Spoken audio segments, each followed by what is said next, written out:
जी doctor साहब। जी, बिस्मिल्लाहिर्रहमानिर्रहीम। अस्सलाम वालेकुम। मैं third doctor Riyazuddin memorial course में अपने लर्नड स्पीकर अली शहबाज साहब जो यूएसए में है इस वक्त यूनिवर्सिटी ऑफ नेवाडा में, और जो हमारे जो पार्टिसिपेंट्स हैं जो अभी लॉग इन हुए हैं और फिजिकली यहाँ पर मौजूद हैं, उन सबको इस कोर्स में खुश आमदीद कहता हूँ। मैं ब्रीफली नए लोगों के लिए बता दूं, ज़्यादातर लोग तो इस कोर्स से अब वाकिफ हो चुके हैं क्योंकि ये एक रेगुलर फीचर है, और हमारे अली शहबाज साहब और हाशिम फारूक साहब और गुलाम फरीद साहब, इन तीनों स्पीकर्स की इन्होंने हमेशा टाइम स्पेयर किया, और ये यहाँ इस यूजफुल टीचिंग एक्टिविटी में हमेशा मौजूद होते हैं। एक रेगुलर फीचर के तौर पर ये हर साल हो रहा है। लेकिन जो नए लोग हैं उनके लिए मैं थोड़ा सा बताता चलूँ कि डॉक्टर रियाजुद्दीन साहब का काम कलीदी हैसियत का है पाकिस्तान में फिज़िक्स को मुतारफ़ कराने में। उन्होंने अपनी ज़िंदगी के दौरान बहुत से ऐसे स्टूडेंट प्रोड्यूस किए जिन्होंने पाकिस्तान एटॉमिक एनर्जी कमीशन में और दूसरे इदारों में नुमायाँ किरदार अदा किए। उन्होंने किताबें भी लिखी फ़िज़िक्स के बारे में। वो एक बहुत संजीदा और शगुफ्ता शख्सियत के मालिक थे। कायद आज़म यूनिवर्सिटी में सर्व करते रहे। उससे पहले वो पीएचडी में डॉक्टर अब्दुल सलाम के स्टूडेंट थे। तो एक ऐसे बड़े जहन पाकिस्तान में मौजूद रहे हैं। उन्होंने नेशनल सेंटर फॉर फिजिक्स की बुनियाद रखी। यानी पाकिस्तान में जो फिजिक्स आज जिस मुकाम पर मौजूद है उसमें एक बहुत बड़ा किरदार डॉक्टर रियाजुद्दीन साहब का है। तो 2013 में वो इस दुनिया से चले गए। उनके ये दो ट्विन ब्रदर्स थे, डॉक्टर फयाजुद्दीन और डॉक्टर रियाजुद्दीन। दोनों ने फिजिक्स के लिए बेशबहा खिदमात सर अंजाम दी है। बड़ी संजीदगी के साथ अपने काम को इन्होंने जारी रखा। हमारे ये तीनों साथी जो हैं, अली शहबाज साहब आजकल यूएसए में हैं। यहाँ पर ये पंजाब गवर्नमेंट में तदरीस के फ़राइज़ भी सर अंजाम देते हैं, स्टडी लीव पर बाहर गए हुए हैं। इनका फिज़िक्स के साथ और इल्म के साथ ताल्लुक बड़ा गहरा है। अली शहबाज साहब यकीनन हमें ये नज़र आ रहा है कि जिस नहज पर जा रहे हैं, तो ये पाकिस्तान के जो बड़े नाम हैं, मैं फ्यूचर में प्रिडिक्ट कर सकता हूँ कि ये उनमें शामिल होंगे इंशाल्लाह। क्योंकि संजीदगी के साथ साइंस पे काम करने वाले लोग कम हैं, पाकिस्तान में काफ़ी कम हैं, लेकिन उनमें ये Ali Shahbaz one of the leaders हैं उसमें, जो ख़ास तौर पे इस जनरेशन से ताल्लुक़ रखते हैं। बाकी जो दो हमारे स्पीकर हैं, डॉक्टर हाशिम फारूक साहब हैं, जो सेकंड लेक्चर देंगे, और गुलाम फरीद साहब हैं जिनका ईएमटी के ऊपर थर्ड। गुलाम फरीद साहब जो हैं वो डॉक्टर रियाजुद्दीन साहब सुपरविजन में उन्होंने काम किया हुआ है, और रियाजुद्दीन साहब ने जो किताब बुक्स लिखी हैं उनमें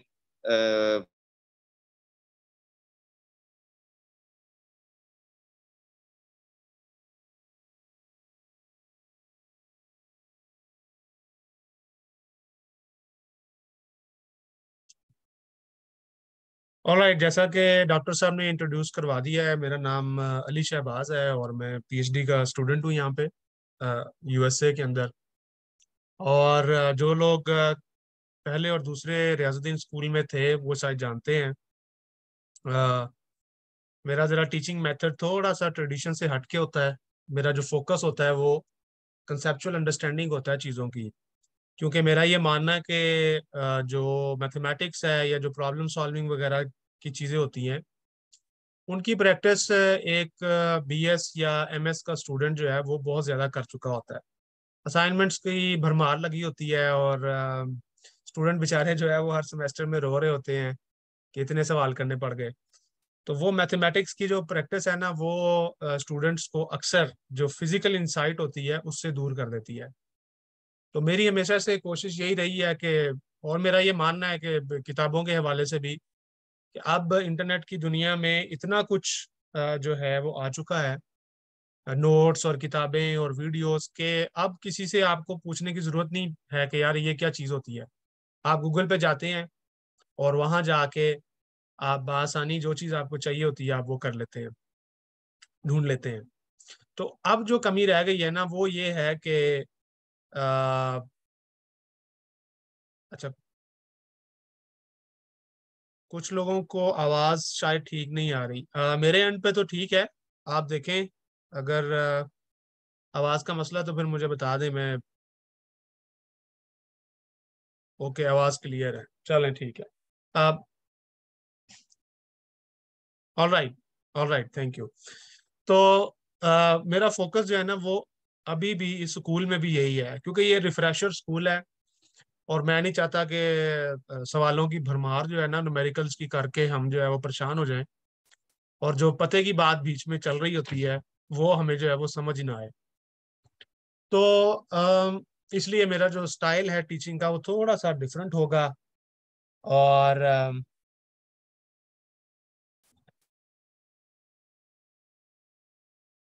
मैं ये करूँगा कि इंटरेक्टिव सेशन ज़्यादा मैं चाहता हूँ। तो पहली चीज़ तो मैं आपको ये समझाना चाहता हूँ कि आप लोग ना अभी जो लोग मुझे सुन रहे हैं, अपने जहन से ये निकाल दें कि अब जो है ना वो मुझे सारा कुछ आता है और आपको कुछ नहीं आता। क्योंकि जब आप ये सोच लेते हैं ना कि जो सामने बंदा बोल रहा है वो उसके पास सारा इल्म है और हमारे पास इल्म नहीं है, और हम उस तरह से सोचने की सलाहियत नहीं रखते, तो फिर सीखने का अमल नहीं हो पाता। तो पहला नुक्ता तो अपने जहन में आप ये बिठा लें कि आप भी उतने ही काबिल हैं जितना मैं काबिल हूँ। आपके पास भी वही सलाहियतें हैं जो मेरे पास हैं। दूसरी बात ये कि अब जब आप लेक्चर अटेंड करेंगे तो मैं नहीं चाहता कि आप जो है ना वो नोट्स बनाने में अपना वक्त ज़ाया करें। नोट्स मैं कोशिश करूंगा कि बाद में अरेंज करके जो है वो किसी तरह से आप तक पहुंचा दूं। और मैं ये भी नहीं चाहता कि आप किताबों पे किताबें जो है वो खंगालते रहें, क्योंकि इतना टाइम किसी के पास नहीं होता।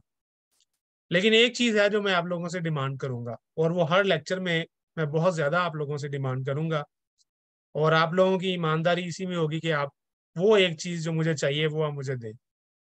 और वो एक चीज़ है आप लोगों की डिस्कशन, आप लोगों की पार्टिसिपेशन, आप लोगों के सवालों जवाब।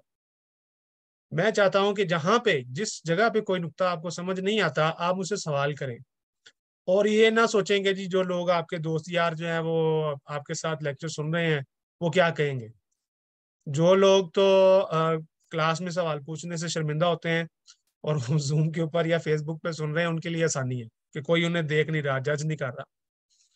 तो आप लोग जो है ना झिझकिए, झिझक ना रखे अपने अंदर सवाल पूछने के हवाले से। तो जो चीज़ आपको, जो कंसेप्ट आपको समझ नहीं आता वो आप लोगों ने पूछना है। आखिरी बात शुरू करने से पहले मैं जब ये कंटेंट्स तैयार कर रहा था तो बहुत सी चीज़ें मेरे माइंड में थी, क्योंकि क्वांटम मैकेनिक्स का सब्जेक्ट इतना वसी है और इसके अंदर इतना ज़्यादा काम हो चुका है। मतलब ये अब one of the most fundamental theories of physics बन चुकी है ना। तो आप किसी भी फील्ड में जाते हैं तो क्वांटम मैकेनिक्स आपको करनी पड़ती है। तो इतने बड़े फील्ड के अंदर बहुत सारी चीज़ें ऐसी होती हैं जो हम मिस कर देते हैं क्लास में और हमें वो समझ नहीं आती, क्योंकि वहां पे एक लिमिटेड टाइम होता है। तो अभी आप लोगों के पास टाइम है कि आप लोग इसको सीख सकें। तो इसको मैंने फिर सोचा कि यार इतनी लंबी लिस्टें बनाने की बजाय ना ज्यादा से ज्यादा इंटरेक्टिव किया जाए। तो मैं चाहता हूं कि अभी जो आप लोग मुझे सुन रहे हैं, आप लोग जो है ना थोड़ा सा मुझे बताएं, क्योंकि मैं आपको भी जानना चाहता हूं कि आप क्या सीखने आए हैं। मुझे पता है कुछ स्टूडेंट्स जो हैं वो सिर्फ शायद इसलिए आए हों कि उन्होंने कोई पीपीएससी का या कोई और मुकाबले का इम्तिहान देना है, तो चलो कुछ सीख लेते हैं। कुछ इसलिए आए होंगे कि उनकी कोई असाइनमेंट रहती होगी, तो वो सोचते होंगे कि चलो यार असाइनमेंट के हवाले से हेल्प मिल जाएगी। लेकिन बहुत वैसे कम स्टूडेंट्स होते हैं ऐसे भी जो सीखने की गर्ज से आते हैं। और वो जो सीखने की गर्ज से आते हैं उनके लिए मसला होता है लर्निंग का, कि वो अब कैसे सीखें, क्या सीखें। तो बहुत से लोग मैं देख रहा हूँ यहाँ पे जिन्होंने शायद क्वांटम पहले पढ़ी हुई है। अगर किसी ने क्वांटम पहले नहीं पढ़ी हुई तो मैं उनको रिकमेंड करूंगा कि इसी रियाजुद्दीन स्कूल का जो चैनल है यूट्यूब का, उसके ऊपर जो पहला हमारा सेशन है उसमें मैंने क्वांटम 1 पे लेक्चर्स दिए थे, वो आप लाजमी एक दफ़ा देख लें, ताकि आपको थोड़ा सा ना बेसिक इंट्रोडक्शन हो जाए। आज भी मैं इस पे कोशिश करूंगा थोड़ा सा इंट्रोडक्शन देने की, और अगले 4 लेक्चर्स में ज़्यादा फिर हमारा काम होगा। लेकिन पहले आप लोग मुझे ज़रा बताएं कि आप लोगों, आपने ये नहीं बताना कि बस सीखने आए हैं, हमें सीखने का बड़ा शौक है। वो मुझे पता है, आप सारे ज़ाहिर है सीखना चाहते हैं, इसीलिए सुबह सुबह उठ के बैठे हुए हैं।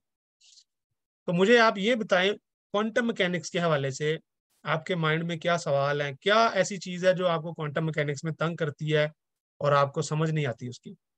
ये एक छोटा सा 2-3 मिनट का मैं सर्वे इसलिए करना चाहता हूँ क्योंकि मैंने अपने नोट्स को ही नहीं तैयार किए, सीधी सी बात है। मैं कहीं से भी चीज शुरू कर सकता हूँ। मैं प्रॉब्लम से भी शुरू कर सकता हूँ, मैं कंसेप्चुअल डिस्कशन से भी शुरू कर सकता हूँ। लेकिन फिर वो ये होगा कि मैं आपके ऊपर जो है ना बस बोझ डालते जा रहा हूँ। लेकिन अगर आप लोग मुझे बताएंगे कि जी हमें ये चीज जो है ना क्वांटम में तंग करती है, समझ नहीं आती, तो वो मेरे लिए थोड़ा सा हेल्पफुल होगा।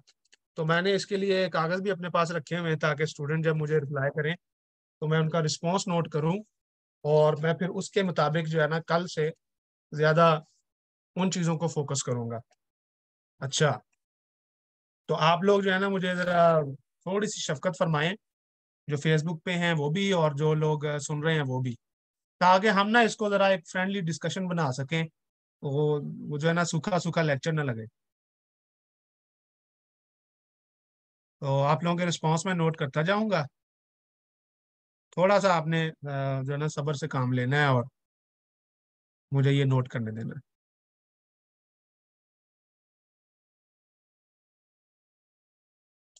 चलिए।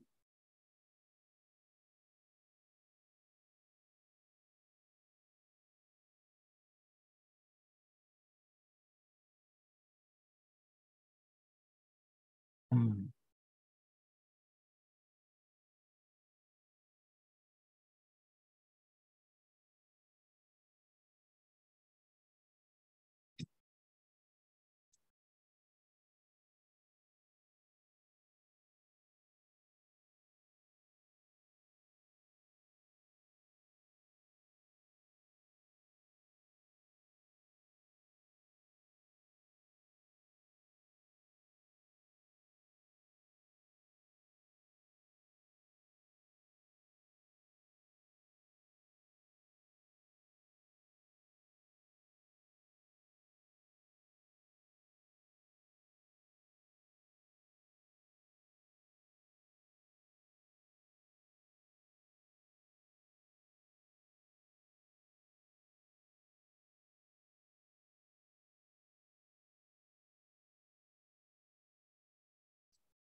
मजे मजे के रिस्पॉन्स आ रहे हैं।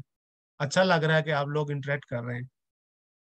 और अक्सर सवाल बिल्कुल वही हैं जो मेरी हालत थी जब मैं बीएससी कर रहा था। तो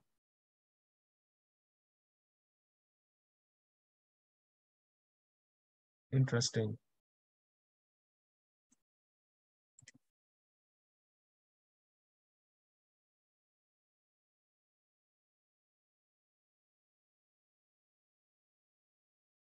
स्टैट।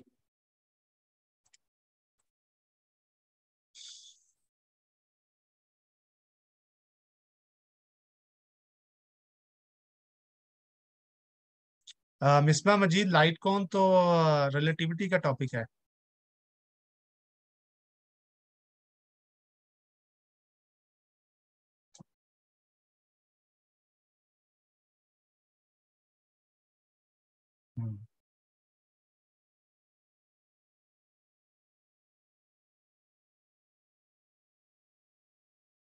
राइट।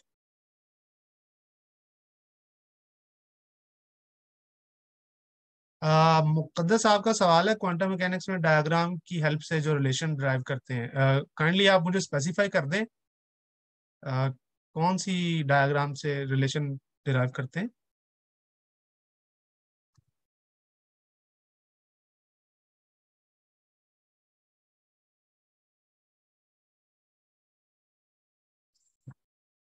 तोबा बहुत मसले हैं क्वांटम के हवाले से। बहुत मसले हैं।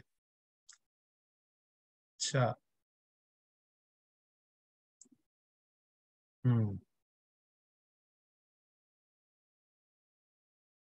कुछ सवाल बहुत ही अच्छे हैं। बाकी आप लोग भी चैट में और देखते रहें कमेंट्स में, अगर किसी ने आप वो सवाल कर दिया जो आप चाहते थे तो फिर आपको वो रिपीट करने की जरूरत नहीं है। उससे ये होता है कि ट्रैफिक जरा कम हो जाती है और मेरे लिए आसानी होगी, क्योंकि मैं इसको जल्दी रैप अप करना चाहता हूँ ना, फिर हम इसके ऊपर बात भी करेंगे।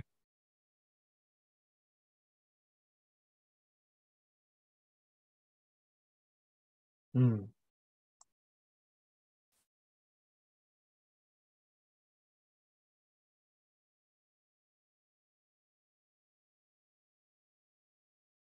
Space.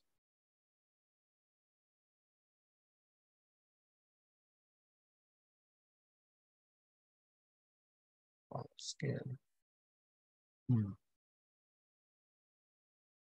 Mass and energy conversion का सवाल भी रिलेटिविटी से ज्यादा रिलेटेड है, क्वांटम से नहीं है। क्वांटम में आती है इसकी एप्लीकेशन, लेकिन वो रिलेटिविस्टिक क्वांटम मैकेनिक्स में आती है। अभी जो हमारा जो कोर्स है ना, वो नॉन रिलेटिविस्टिक क्वांटम मैकेनिक्स है, यानी उसमें हम रिलेटिविटी को इंक्लूड नहीं करेंगे, वो नॉन रिलेटिविस्टिक क्वांटम मैकेनिक्स है। तो जो रिलेटिविटी के सवाल हैं, कुछ चीजें हमने जो पिछला सेकंड स्कूल हुआ था रियाजुद्दीन का, वो भी इनके यूट्यूब चैनल पे पढ़ा हुआ है। तो उसमें आप लोग देख सकते हैं, उसमें मैंने रिलेटिविटी पे भी कुछ लेक्चर्स दिए थे। तो यहाँ पे नॉन रिलेटिविस्टिक क्वांटम मैकेनिक्स के हवाले से जो सवाल आते हैं वो आप कर सकते हैं।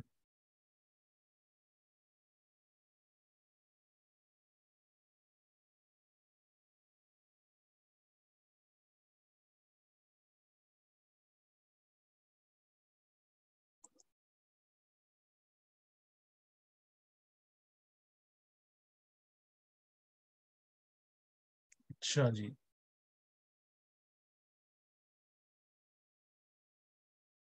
हम्म।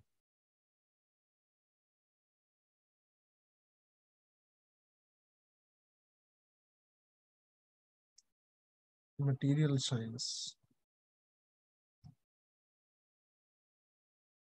बस 2 मिनट और, आई होप कि मैं ये कवर कर लूंगा क्वेश्चंस।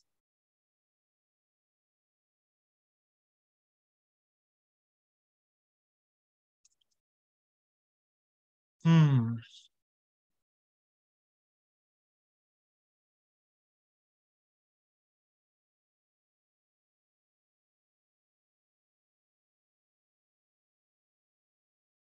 हम्म।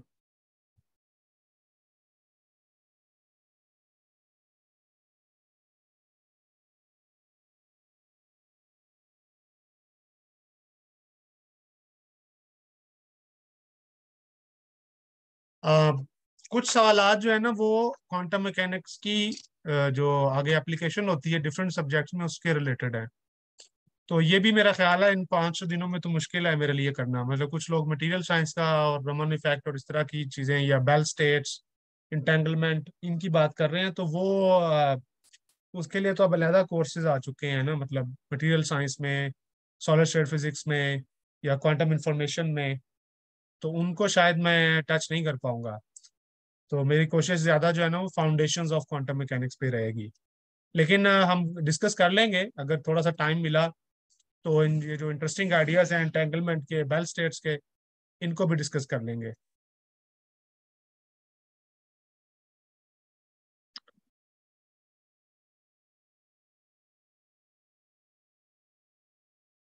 हम्म।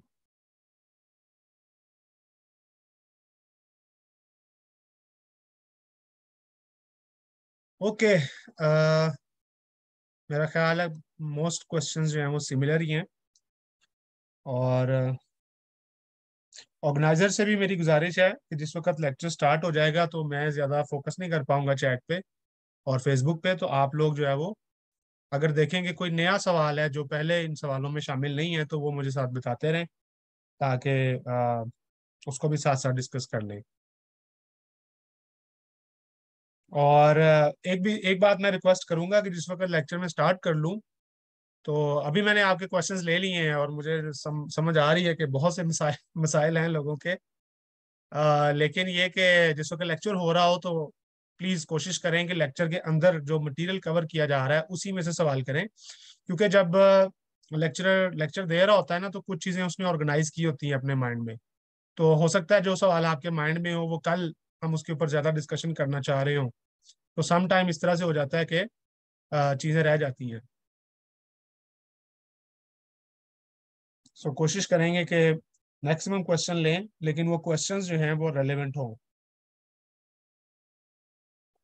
अब्दुल्ला राजपूत साहब वाइनबर्ग पे जा रहे हैं सीधे ही। वाइनबर्ग की किताब पढ़ने के लिए पहले 10 किताबें और पढ़नी पड़ती हैं। अच्छा, advance quantum mechanics. Advance quantum भी हमारा टॉपिक नहीं है, क्योंकि एडवांस क्वांटम में, बल्कि एडवांस क्वांटम तो क्या, पूरी क्वांटम भी कवर नहीं हो पाएगी। यानी क्वांटम में अगर आमतौर पे कोई भी किताब उठाएंगे तो 10-15 चैप्टर्स होते हैं, तो वो सारे तो नहीं कवर हो सकते ना 4 दिनों में। तो कोशिश करेंगे कि चंद बेसिक कॉन्सेप्ट्स, मेरा मकसद सिर्फ यही है कि आपकी एक फाउंडेशन डेवलप हो जाए और आप इस काबिल हो जाएं कि जब आपको किताब पढ़ें तो आपको समझ आ रही हो कि आप क्या पढ़ रहे हैं। तो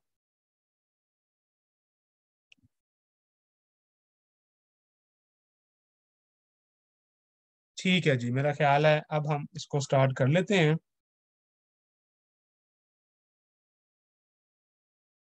ऑल राइट,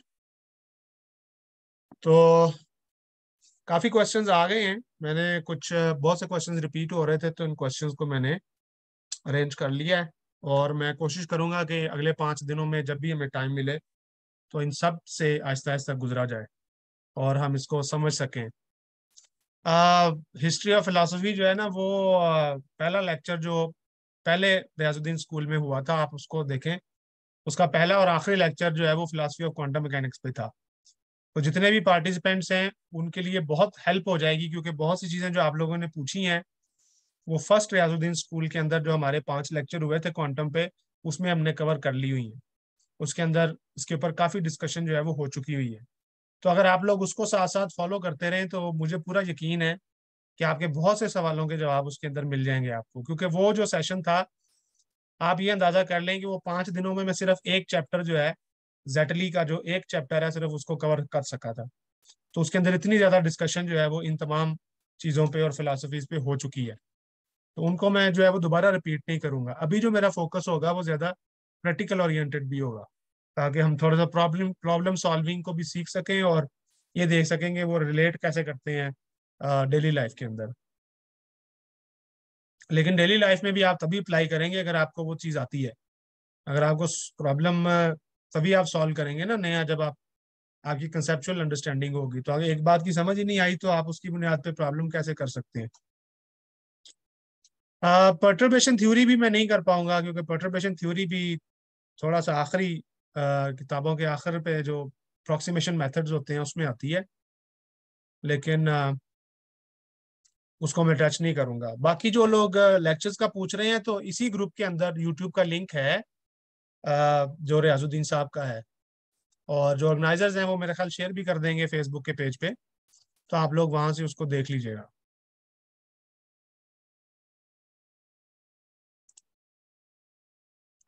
ऑल राइट, मेरा ख्याल पार्टिसिपेंट्स ने भी ज्वाइन कर लिया है अब काफ़ी। और अब हम सवाल भी ले चुके हैं और मुझे कुछ समझ आ गई आपकी चीज़ों की, जो आप लोगों की एक्सपेक्टेशंस हैं। तो देखते हैं इन एक्सपेक्टेशंस पे हम कितना पूरा उतरते हैं, कितना सीख पाते हैं। ओके, तो अभी मैं स्क्रीन शेयर कर लूँ और फिर जो है वो कहानी हम स्टार्ट करेंगे।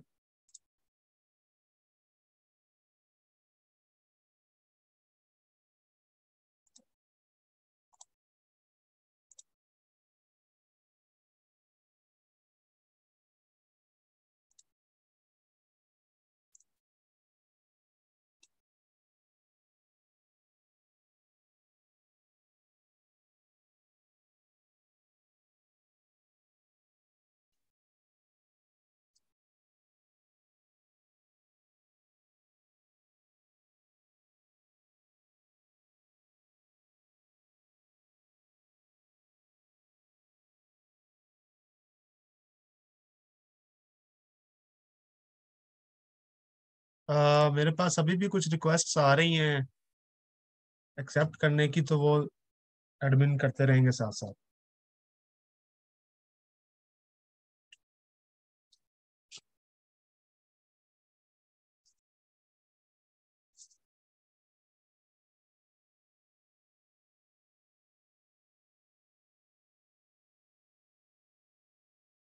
आप लोगों को स्क्रीन नजर आ रही है?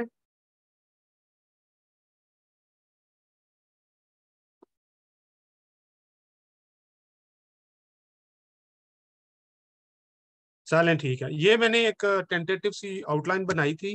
अम, और ये जो आउटलाइन है, कोशिश करेंगे इसको फॉलो करने की। तो लेट मी enlarge दिस ताकि आपको ये नज़र आ सके। तो इसमें दो तीन किताबें हैं जिनको मैं ज़्यादा फेवर करता हूँ, तो इन्हीं इन्हीं को हमने फोकस करना है। लेकिन ज़्यादा मेरा मकसद जो है वो टॉपिक्स पे होगा। तो समटाइम्स बहुत सी चीज़ें हो सकता है आपको उस पैटर्न में ना मिले जिस पैटर्न में मैं पढ़ा रहा हूँ, आपको शायद बुक में उस तरह से ना मिले। तो इससे आप लोगों ने परेशान नहीं होना, आपका फोकस जो है वो कॉन्सेप्ट्स पे होना चाहिए। तो इसमें जेटली की बुक है और ग्रिफिथ्स की बुक है। ये दो किताबें आमतौर पे मैंने देखा है कि यूनिवर्सिटीज़ में आई डोंट नो पढ़ाई जाती हैं कि नहीं, लेकिन इनका नाम ज़रूर लिया जाता है यूनिवर्सिटी में। पढ़ाया तो अक्सर नोट्सों से ही जाता है, प्रोफेसरों ने तैयार किए होते हैं। लेकिन ये जो दो किताबें हैं, मसलन मैंने जब मास्टर्स किया तो हमें जेटली की बुक पढ़ाई गई और ग्रिफिथ की बुक पढ़ाई गई थी 2 सेमेस्टर्स में। तो आप इन किताबों को फॉलो कर सकते हैं। इसके अलावा अगर आपके उस्तादों ने कोई किताब बताई हुई है तो आप उसको फॉलो कर लें। अगर अच्छे ऑथर की किताब आपके पास कोई भी है तो मुझे उससे मसला नहीं है, आप उसको फॉलो कर सकते हैं। लेकिन ग्रिफिथ और जेटली अच्छी किताबें हैं, इनके अंदर अच्छी डिस्कशन मौजूद है। तो इससे फायदा होगा अगर आप साथ साथ जो है उस डिस्कशन को साथ चलाते हैं। टॉपिक्स में मैंने तो ये टॉपिक्स डिसाइड किए थे जिसमें मेरा फोकस ये था कि हम प्रॉब्लम सॉल्विंग करेंगे। तो वन डायमेंशनल प्रॉब्लम्स हैं और जिसमें फ्री पार्टिकल, पोटेंशियल स्टेप, ये वो वेल नाउन प्रॉब्लम्स हैं जो श्रोडिंगर वेव इक्वेशन को सॉल्व करके हम इनका सोल्यूशन निकालते हैं। तो कोशिश करूंगा कि इन सब की एक मुख्तसर सी डिस्कशन जो है वो हम कर सकें और ये देख सकें कि इनका इस्तेमाल कहाँ पे होता है। एक एक एप्लीकेशन भी मैं कोशिश करूंगा कि इन प्रॉब्लम्स की जो है वो हम देख सकें।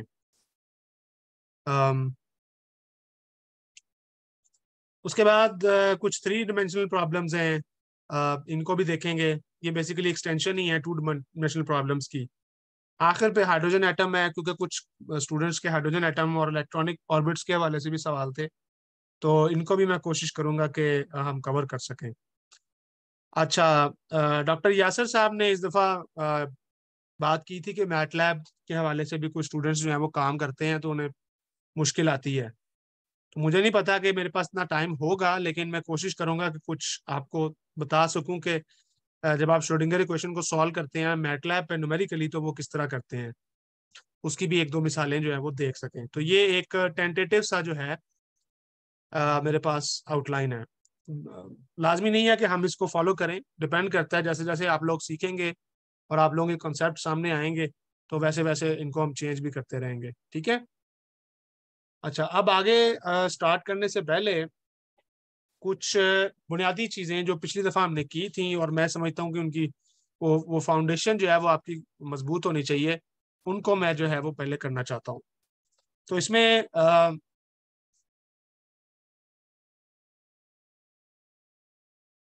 पहला जो है वो एक किस्म का रिव्यू है जो बेसिक्स हैं क्वांटम मैकेनिक्स की, जिसमें मैं हिल्बर्ट स्पेस का तारफ करवाऊंगा, डिराक नोटेशन है, ऑपरेटर्स हैं और जो क्वांटम मैकेनिक्स के पास्टुलेट्स हैं इनके ऊपर कुछ बात कर लेंगे।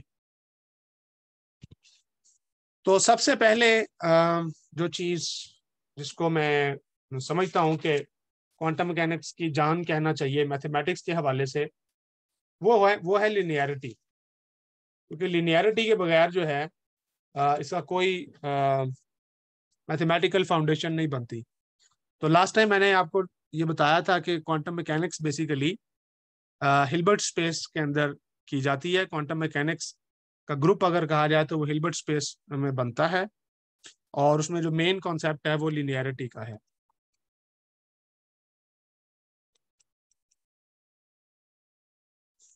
लिनियरिटी बेसिकली इस चीज को कहते हैं कि फर्ज करें आपके पास इक्वेशंस की फॉर्म में बात करते हैं, कि अगर आपके फंक्शंस की फॉर्म में भी बात कर सकते हैं कि अगर आपके पास अ, दो फंक्शंस हों, लेट्स से एफ एक्स और जी एक्स, ये मैंने दो फंक्शंस लिए हैं जो कि 1 डायमेंशनल फंक्शंस हैं,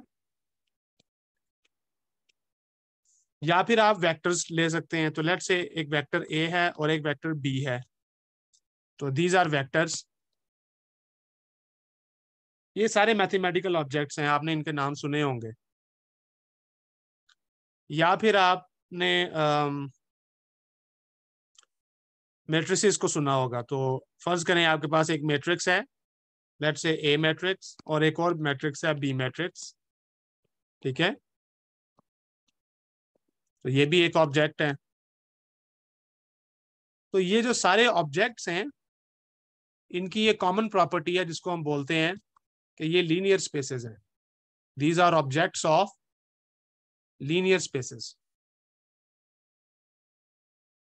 लीनियर स्पेसेस के अंदर जो मेन प्रॉपर्टी जिसको समझने की जरूरत है वो ये है कि अगर आपके पास कोई लीनियर स्पेस हो, तो अगर आप उस लीनियर स्पेस के दो ऑब्जेक्ट्स के ऊपर अलजेब्रिक ऑपरेशन करें, यानी उनको ऐड करें या उनको सब्ट्रैक्ट करें, उनका मल्टीप्लिकेशन वगैरह लें, तो वो दोबारा उसी स्पेस का हिस्सा बन जाते हैं। तो इस चीज को, ये बेसिक डिफाइनिंग प्रॉपर्टी है लीनियर स्पेसेस की। आप लोगों ने शायद ग्रुप्स वगैरह की प्रॉपर्टीज भी पढ़ी हो, तो ये वो सारा कुछ जो है ना वो उसी से रिलेटेड चल रहा है। मसलन अगर मैं कहूं कि जी मेरे पास एक सेट है जिसके ऑब्जेक्ट्स हैं F of X, G of X, चलो मैं एक और ले लेता हूँ एच ऑफ एक्स एटसेट्रा, तो ये एक सेट है, ठीक है, एस कह लें इसको। तो ये सेट ऑफ फंक्शंस है, ठीक है। अब अगर मैं दो फंक्शंस को ऐड करता हूं और ये दोनों का एडिशन जो है वो दोबारा इसी सेट का हिस्सा बन जाए, तो मैं कहता हूं कि ये एक ये जो फंक्शंस हैं ये लीनियर फंक्शंस हैं। इसी तरह कुछ और प्रॉपर्टीज भी हैं। मसलन अगर मैं दो फंक्शंस को ऐड करूं तो उनका ऑर्डर मैटर ना करे, तो उसको आप कम्यूटेशन प्रॉपर्टी कहते हैं। इसी तरह एसोसिएटिव प्रॉपर्टी होती है कि अगर आपके पास तीन फंक्शंस हैं और आप पहले दो फंक्शंस को ऐड करके तीसरा फंक्शन ऐड करते हैं, या फिर आप आखिरी दो फंक्शंस को ऐड करके पहला फंक्शन बाद में ऐड करते हैं तो उससे फर्क ना पड़े, तो उसको हम बोलते हैं कि ये एसोसिएटिव प्रॉपर्टी है।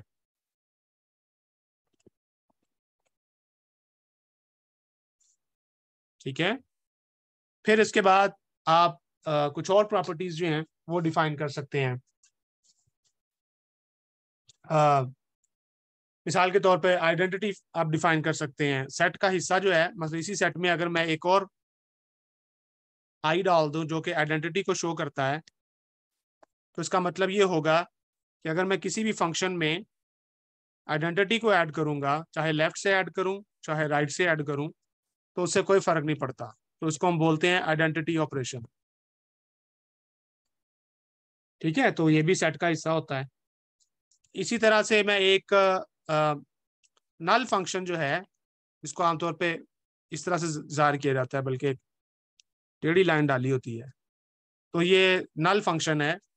तो ये भी मैं अगर इस सेट का हिस्सा बना देता हूँ, तो फिर मैं दो फंक्शंस को, एक फंक्शन को फॉर एग्जांपल उसी में से अगर मैं माइनस करना चाहूँ, तो मुझे पता है कि वो एक फंक्शन बनेगा, तो मेरे पास एक फंक्शन जो है सेट में होना चाहिए। तो ये वो फंक्शन आ गया, देखें नल फंक्शन आ गया। तो अब ये सेट मुकम्मल हो चुका है, उसमें ये सारी प्रॉपर्टीज आ चुकी हैं। ठीक है, तो अब मैं कहता हूं कि ये जो सेट ऑफ फंक्शंस है इज अ लीनियर सेट। इसको हम कहते हैं लीनियर। और ये फंक्शन जिस स्पेस पे काम कर रहा है, यानी एक्स की जो डोमेन है, क्योंकि एक्स यहाँ पे क्या है, डोमेन का काम कर रहा है, ये आपको फंक्शन में पता होना चाहिए।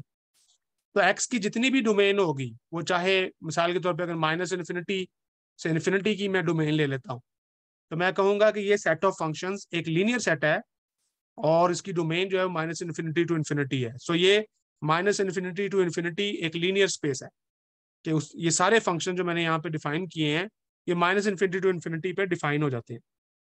तो ये एक यानी बुनियादी एक मैथमेटिकल सी चीज है जो आपने पढ़ी होगी। आइडेंटिटी का मतलब ये होता है कि एक ऐसा फंक्शन एग्जिस्ट करेगा सेट में कि जब आप उसको किसी भी एलिमेंट में ऐड करेंगे तो उससे एलिमेंट को फर्क नहीं पड़ेगा।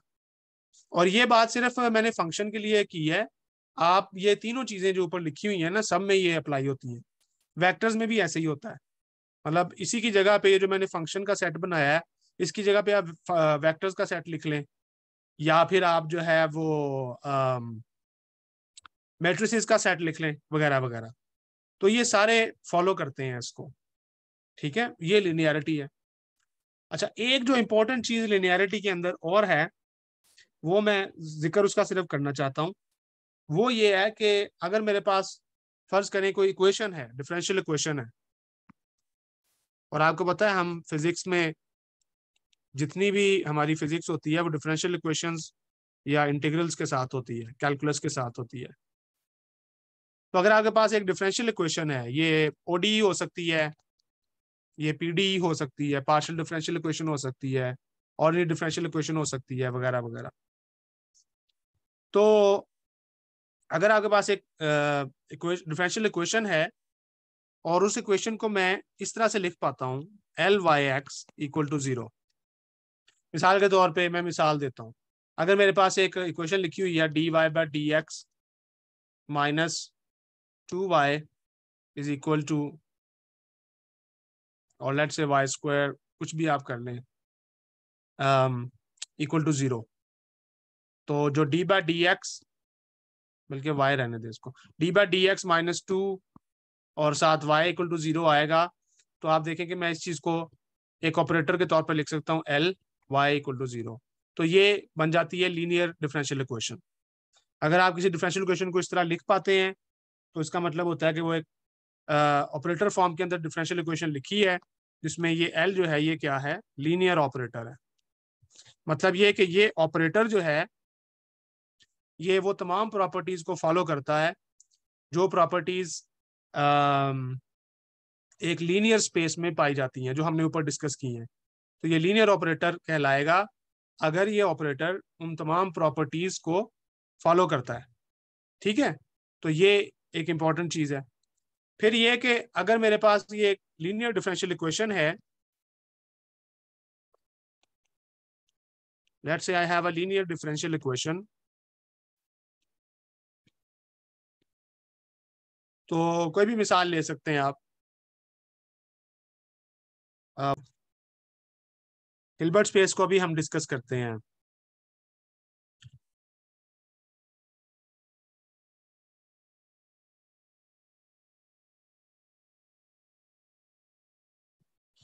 ठीक है, मूना का सवाल है कि फिजिकल मीनिंग ऑफ लिनियरिटी। तो अभी मैं इसकी मिसाल भी देता हूँ, जब हम सुपर पोजिशन को स्टडी करेंगे तो वहां पे ज्यादा इसकी मिसाल आएगी अच्छी। लेकिन इसकी सबसे आसान मिसाल ये है कि अगर मैं आपको एक टाफी दूं और उसके बाद एक और टाफी दूं तो आपके पास जो टाफियां होंगी वो 4 नहीं होंगी, 2 होंगी। ये लिनियरिटी की एक सादा सी मिसाल है। मतलब सादा नंबरों में लिनियरिटी आप लोगों ने देखी हुई है। अभी मिसाल के तौर पर अगर मैं 2+5 करूं और फिर मैं 5+2 करूं तो ये इक्वल होने चाहिए, ये लिनियरिटी है। इसी तरह अगर मैं 1+1+5 करूं और 5+1+1 करूं तो मैं चाहे इन दोनों को पहले ऐड कर लूं या इनको ऐड कर लूं, कोई फर्क नहीं पड़ता। तो नंबर्स में लिनियरिटी आप लोगों ने देखी हुई है। लेकिन जो लीनियर स्पेसेस में ऑब्जेक्ट्स हैं उनके अंदर एक एक्स्ट्रा चीज डिफाइन होती है जिसको हम कहते हैं इनर प्रोडक्ट या डॉट प्रोडक्ट। तो वो जब मैं भी बात कर लूंगा उसके ऊपर तो फिर आपको ये ज्यादा क्लियर हो जाएगा, और इनर प्रोडक्ट से ही फिर आगे हिल्बर्ट स्पेस चलेगी। और सुपरपोजिशन में जाके ये ज्यादा इसकी जो फिजिकल एग्जांपल है वो क्लियर हो जाएगी। ठीक है, ओके। सो अगर आपके पास एक लीनियर डिफरेंशियल इक्वेशन है तो मैंने अभी आपको बोला कि हम उसको इस तरह से लिख सकते हैं। ठीक है, इसमें प्रॉब्लम तो नहीं है। ऑपरेटर फॉर्म डिफरेंशियल इक्वेशंस तो आप लोगों ने की होंगी, मेरा ख्याल तो यही है।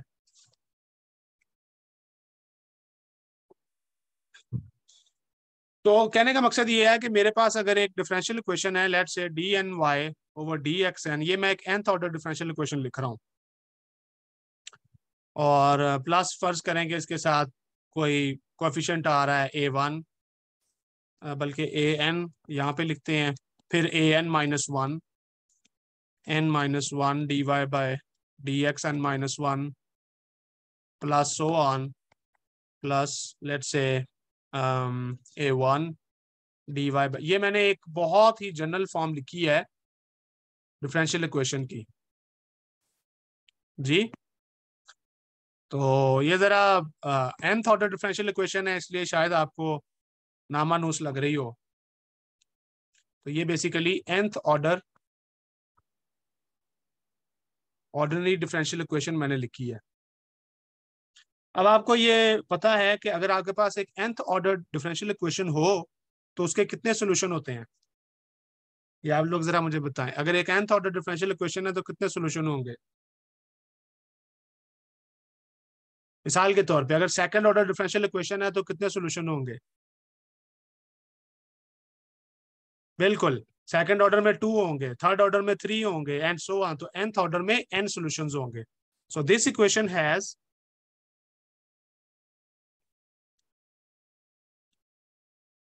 n solutions, right?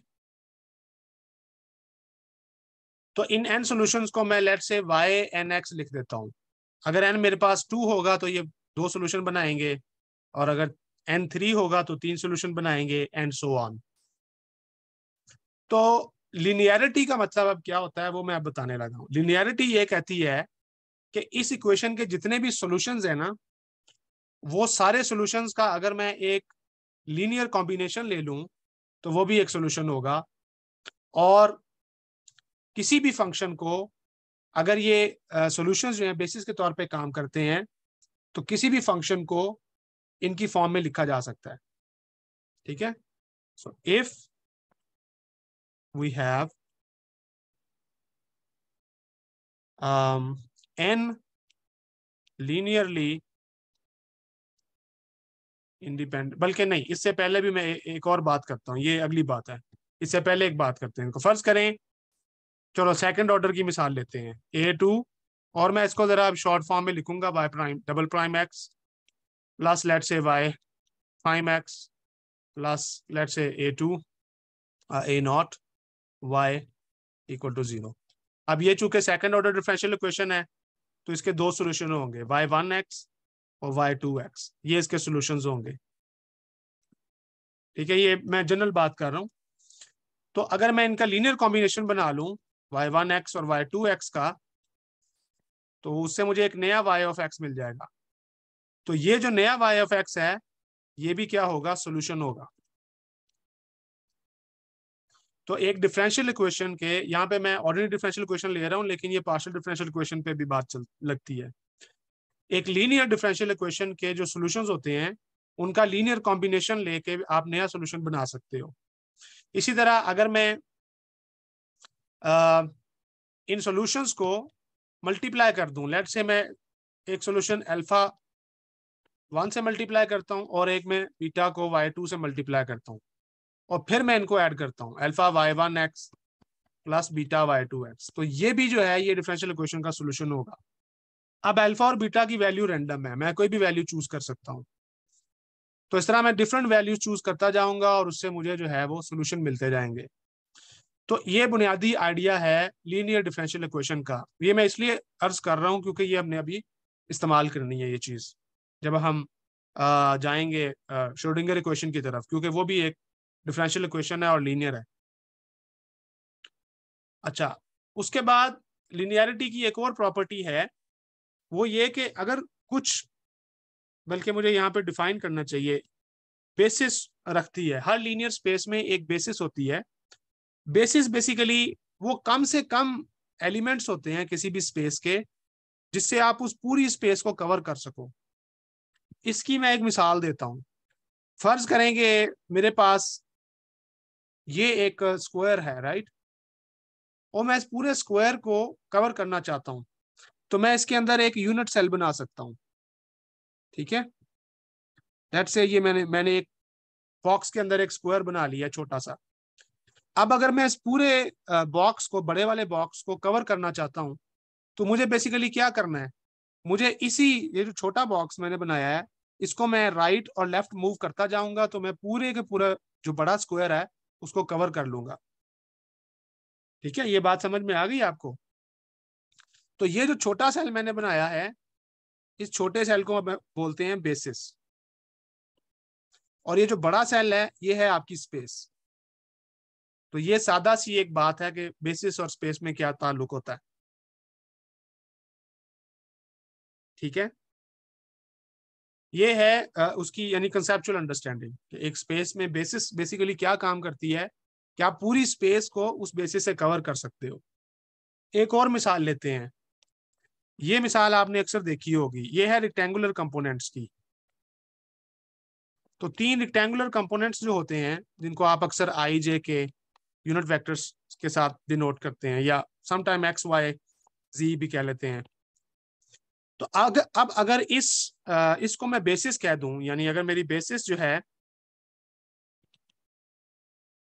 वो एक सेट है जिसके अंदर 3 एलिमेंट आते हैं आई जे और के,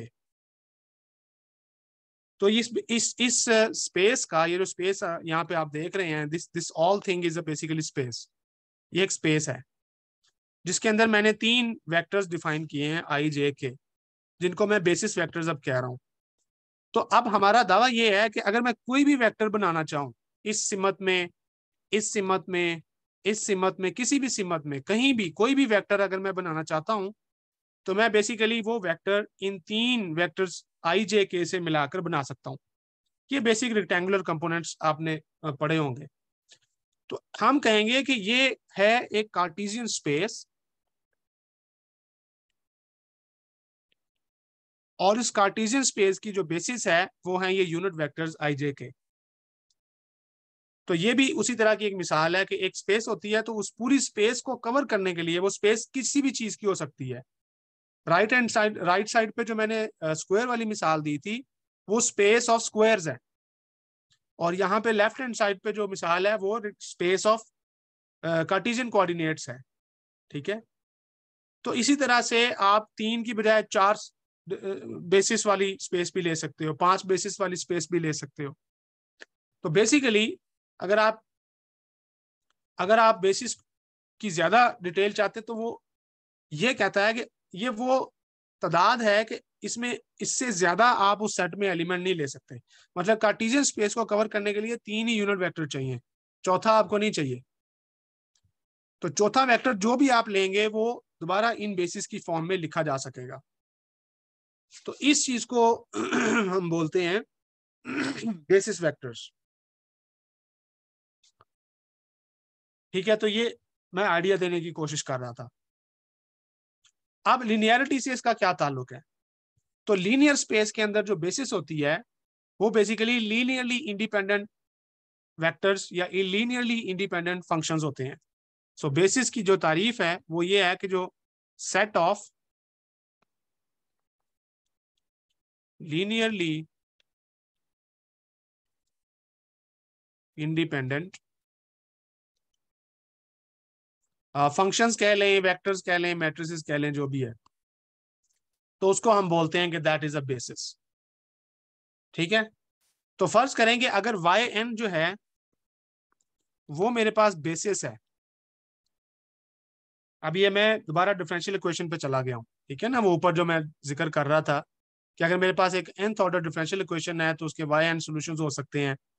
तो फर्ज करेंगे वो वाई एन सोल्यूशंस एक स्पेस बनाते हैं और उस स्पेस के अंदर मैं उनकी एक बेसिस डिफाइन करना चाहता हूँ। बस फर्क ये है कि अब मैं 3 डिमेंशन पे नहीं रहूंगा, मैं 4, 5, 6, 7 कोई भी डिमेंशन की तादाद ले सकता हूँ। तो वाई एन फर्ज करें कि बेसिस है, जिसका मतलब है कि ये लीनियरली इंडिपेंडेंट फंक्शंस है। ठीक है, लीनियरली इंडिपेंडेंट फंक्शंस का मतलब ये होता है कि अगर मेरे पास 3 है आई जे और के, लेट से मैं अभी वेक्टर से मिसाल ले लेता हूँ क्योंकि ये आसान होती है समझने की, सबने इनको पढ़ा होता है। तो मैं वेक्टर से मिसाल दे रहा हूँ क्योंकि एक सवाल आया है कि लीनियरली इंडिपेंडेंट क्या होता है। तो लीनियरली इंडिपेंडेंट का मतलब ये है कि मैं आई को जे और के की फॉर्म में नहीं लिख सकता, दिस इज रॉन्ग। इसी तरह मैं जे को आई और के की फॉर्म में नहीं लिख सकता, दिस इज रॉन्ग। इसी तरह मैं के को आई और जे की फॉर्म में नहीं लिख सकता। यानी बाकी सारे वेक्टर में आई जे के की फॉर्म में लिख सकता हूं, लेकिन आई जे के को मैं एक दूसरे की फॉर्म में नहीं लिख सकता। तो इस चीज को बोलते हैं कि ये लीनियरली इंडिपेंडेंट चीजें हैं। यहाँ पे इनको वेक्टर्स कहा जा रहा है, जब मैं वाई एन एक्स पे जाऊंगा तो वो फंक्शंस बस कहलाएंगे, नाम बदल जाएगा लेकिन प्रॉपर्टी वही रहेगी। तो जब मैं कहता हूं कि फर्ज करें मेरे पास 3 या 2, चले 3 कर लेते हैं, 3 फंक्शंस हैं y1 y2 y3, n को मैं 3 ले रहा हूं। तो मैं ये कह रहा हूं कि y1 को मैं y2 और y3 की फॉर्म में नहीं लिख सकता, y1 फंक्शन नहीं बन सकता y2 y3 का। इसी तरह y2 1 3 का फंक्शन नहीं बन सकता, y3 1 2 का फंक्शन नहीं बन सकता, यानी ए को बाकियों की फॉर्म में नहीं लिखा जा सकता, तो इसको बोलते हैं लीनियरली इंडिपेंडेंट, सादा से लफ्जों में। आई होप कि ये पॉइंट क्लियर है। तो हर स्पेस के अंदर कुछ वेक्टर्स की ऐसी तादाद होती है। मसलन अगर मैं 2D स्पेस ले लूं, कार्टेशियन स्पेस की बात कर रहा हूं, तो इसके अंदर सिर्फ दो वेक्टर होते हैं, जे यूनिट वेक्टर और आई यूनिट वेक्टर, या फिर आप जे और के, या मतलब दो लेने हैं, आई जे के में से दो। तो अब इसमें क्या होगा कि मैं आई को जे का फंक्शन नहीं बना सकता, या जे को आई का फंक्शन नहीं बना सकता, दैट इज नॉट पॉसिबल।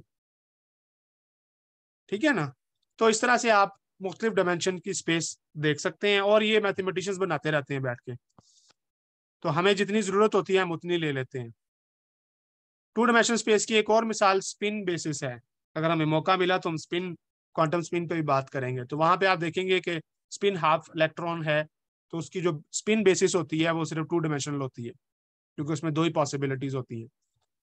लेकिन ये लफ्ज बार बार आपके सामने आएंगे, तो बेहतर है कि हम इनको अच्छी तरह से समझ लें। ठीक है। तो अब मैं ये कह रहा हूं कि अगर मेरे पास वाई एन बेसिस है, तो मैं किसी भी फंक्शन एफ ऑफ एक्स को इस बेसिस की फॉर्म में लिख सकता हूं as n is equal to 0 to infinity C N Y N X. ये बहुत ही अहम फार्मूला जो मैंने यहाँ पे लिखा है, इस फार्मूला को आपने जो है ना वो ज़हनों में बिठा लेना है, लिख लेना है कहीं पे। ये फार्मूला ये बता रहा है, अगर इसको मैं खोल के लिखूं बेसिकली, तो ये मुझे ये बता रहा है C0 Y0 x plus C1 Y1 x plus C2 Y2 x and so on. ठीक है, तो ये मैंने सर खोल के लिखा हुआ है।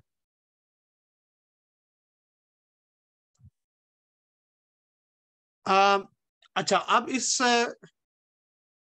फार्मूले को, ये जो मैंने बॉक्स में लिखा हुआ है, इसको देख के कोई मुझे बता सकता है कि ये जो फंक्शन मैंने लिखा है एफ ऑफ एक्स, इसकी डिमेंशन क्या होगी? ये किस डिमेंशन, किस स्पेस, कितनी डिमेंशंस की स्पेस में ये एग्जिस्ट करता है फंक्शन?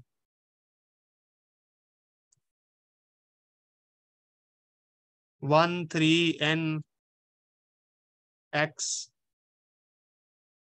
हाँ,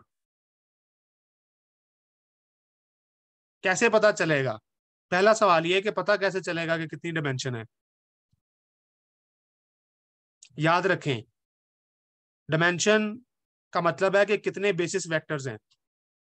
बेसिस का मतलब है कितने लीनियरली इंडिपेंडेंट वेक्टर्स हैं, या कितने लीनियरली इंडिपेंडेंट फंक्शंस हैं उस स्पेस के अंदर।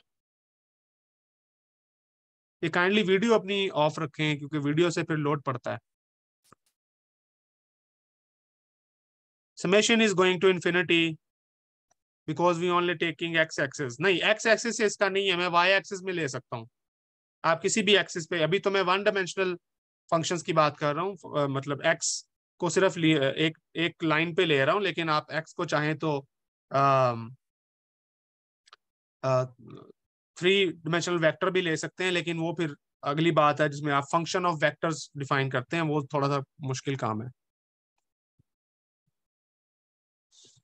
होलोमॉर्फिक फंक्शंस क्या हैं? होलोमॉर्फिक फंक्शंस, हार्डी स्पेस, इन चीजों को तो नहीं मैं डिस्कस करूंगा अभी।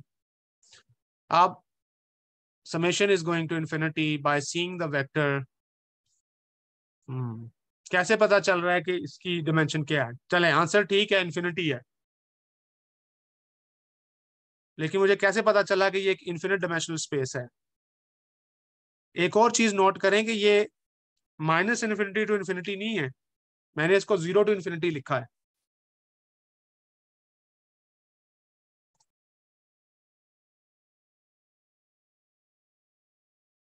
तो बेसिकली इसमें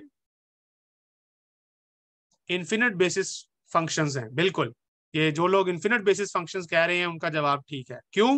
मैंने ऊपर बात की कि बेसिस बेसिकली होता है कि कितने लीनियरली इंडिपेंडेंट फंक्शंस उसके अंदर आ रहे हैं। तो इसके अंदर चूंकि 0 टू इन्फिनिटी जा रहा है, तो इस वजह से नजर आ रहा है, मैंने नीचे फंक्शन खोल के लिखा भी हुआ है कि ये इसका पहला बेसिस फंक्शन है, ये दूसरा बेसिस फंक्शन है, ये तीसरा बेसिस फंक्शन है, और मैंने आखिर पे कोई हद नहीं लगाई। वो इसलिए कि ये इन्फिनिटी पे जा रहा है, तो ये एक इन्फिनिट डायमेंशनल स्पेस जो है ये बन जाती है। एक्स हमें ये बता रहा है कि ये फंक्शन मैंने एक लाइन पे डिफाइन किए हैं, यानी मैंने जो डोमेन ली है अपनी वो एक रियल लाइन के ऊपर लेट से ली है, और अभी मैंने डिफाइन नहीं किया। एक्स रियल भी हो सकता है, कॉम्प्लेक्स भी हो सकता है। कॉम्प्लेक्स होगा तो फिर हमें देखना पड़ेगा एनालिटिक फंक्शन है या नहीं। अभी सिर्फ आप ये समझें कि ये एक्स जो है ना, सॉरी एक्स जो है ये बिल्कुल वैसे ही है जैसे एक रियल लाइन होती है। अब ईच एक्स के ऊपर मैं एक फंक्शन डिफाइन कर रहा हूँ, फंक्शन की एक वैल्यू है हर एक्स के ऊपर।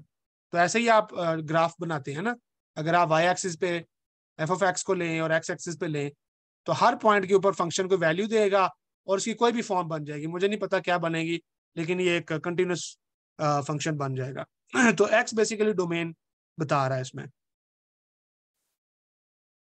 डायमेंशन इन्फिनिट कैसे होगी, बिल्कुल ये लोग जो है, ये जो है ना इंपॉर्टेंट पॉइंट समझने का है कि अगर एक्स वन वन डायमेंशन में है तो मैं क्यों कह रहा हूं कि ये इन्फिनिट डायमेंशन है।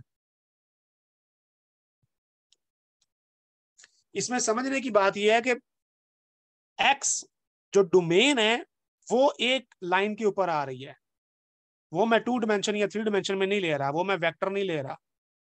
एक्स एक है लेकिन हर एक्स के ऊपर फंक्शन की एक वैल्यू है, तो वो फंक्शन इटसेल्फ जो है वो नहीं लाजमी नहीं है कि वो इन्फिनिट हो, वो एक फाइनाइट वैल्यू रखेगा। वो एफ ऑफ एक्स एक फाइनाइट वैल्यू रखेगा, लेकिन वो एफ ऑफ एक्स जिस स्पेस का हिस्सा है वो स्पेस इटसेल्फ इन्फिनिट डायमेंशनल है। ठीक है, यानी एक इन्फिनिट, ये डायमेंशन के ऊपर जाके थोड़ी सी मुझे लगता है कि कंफ्यूजन होगी। यहां जो मैं डायमेंशन इन्फिनिट कह रहा हूं ना, वो एक्स की डायमेंशन इन्फिनिट नहीं कह रहा, वो मैं फंक्शंस की डायमेंशन इन्फिनिट कह रहा हूँ। वो जो वाई एन एक्स मैंने लिखे हुए हैं वो इन्फिनिट वैल्यूज रखते हैं। आप गौर करें कि हर वाई में एक्स वही एक ही आ रहा है, एक्स में चेंज नहीं कर रहा। हर वाई में आप देखें एक्स एक्स वही है, यहाँ पे भी एक्स है। अब ये जो एक्स इटसेल्फ है ये माइनस इन्फिनिटी टू इन्फिनिटी जा रहा है, और हर एक्स के ऊपर मुझे एक वाई नॉट मिल रहा है। इसी तरह आप अगले को देखें, हर एक्स जो है वो माइनस इन्फिनिटी टू इन्फिनिटी जा रहा है, और ये पूरी चीज इटसेल्फ जो है वो इन्फिनिटी की तरफ जा रही है। तो अब आपको समझ आ रही है बात कि यहाँ पे एक्स जो है वो लीनियर है, लेकिन उस एक्स पे जो आप फंक्शंस डिफाइन कर रहे हैं उन फंक्शंस की तादाद इन्फिनिट है। तो अब मैं ये कहूंगा कि जो फंक्शन स्पेस है वो इन्फिनिट है, उसकी डायमेंशन इन्फिनिट है। तो आई होप कि ये बात समझ में आ रही है। तो वाई वेरिएबल्स की तादाद कोई भी हो सकती है, आप 2 ले लें, चलें 3 ले लें, ना लें इन्फिनिट। मिसाल के तौर पे अगर मैं एफ ऑफ एक्स इस तरह से लिखूं, चलें एक और मिसाल देता हूं। मैं इसको थोड़ा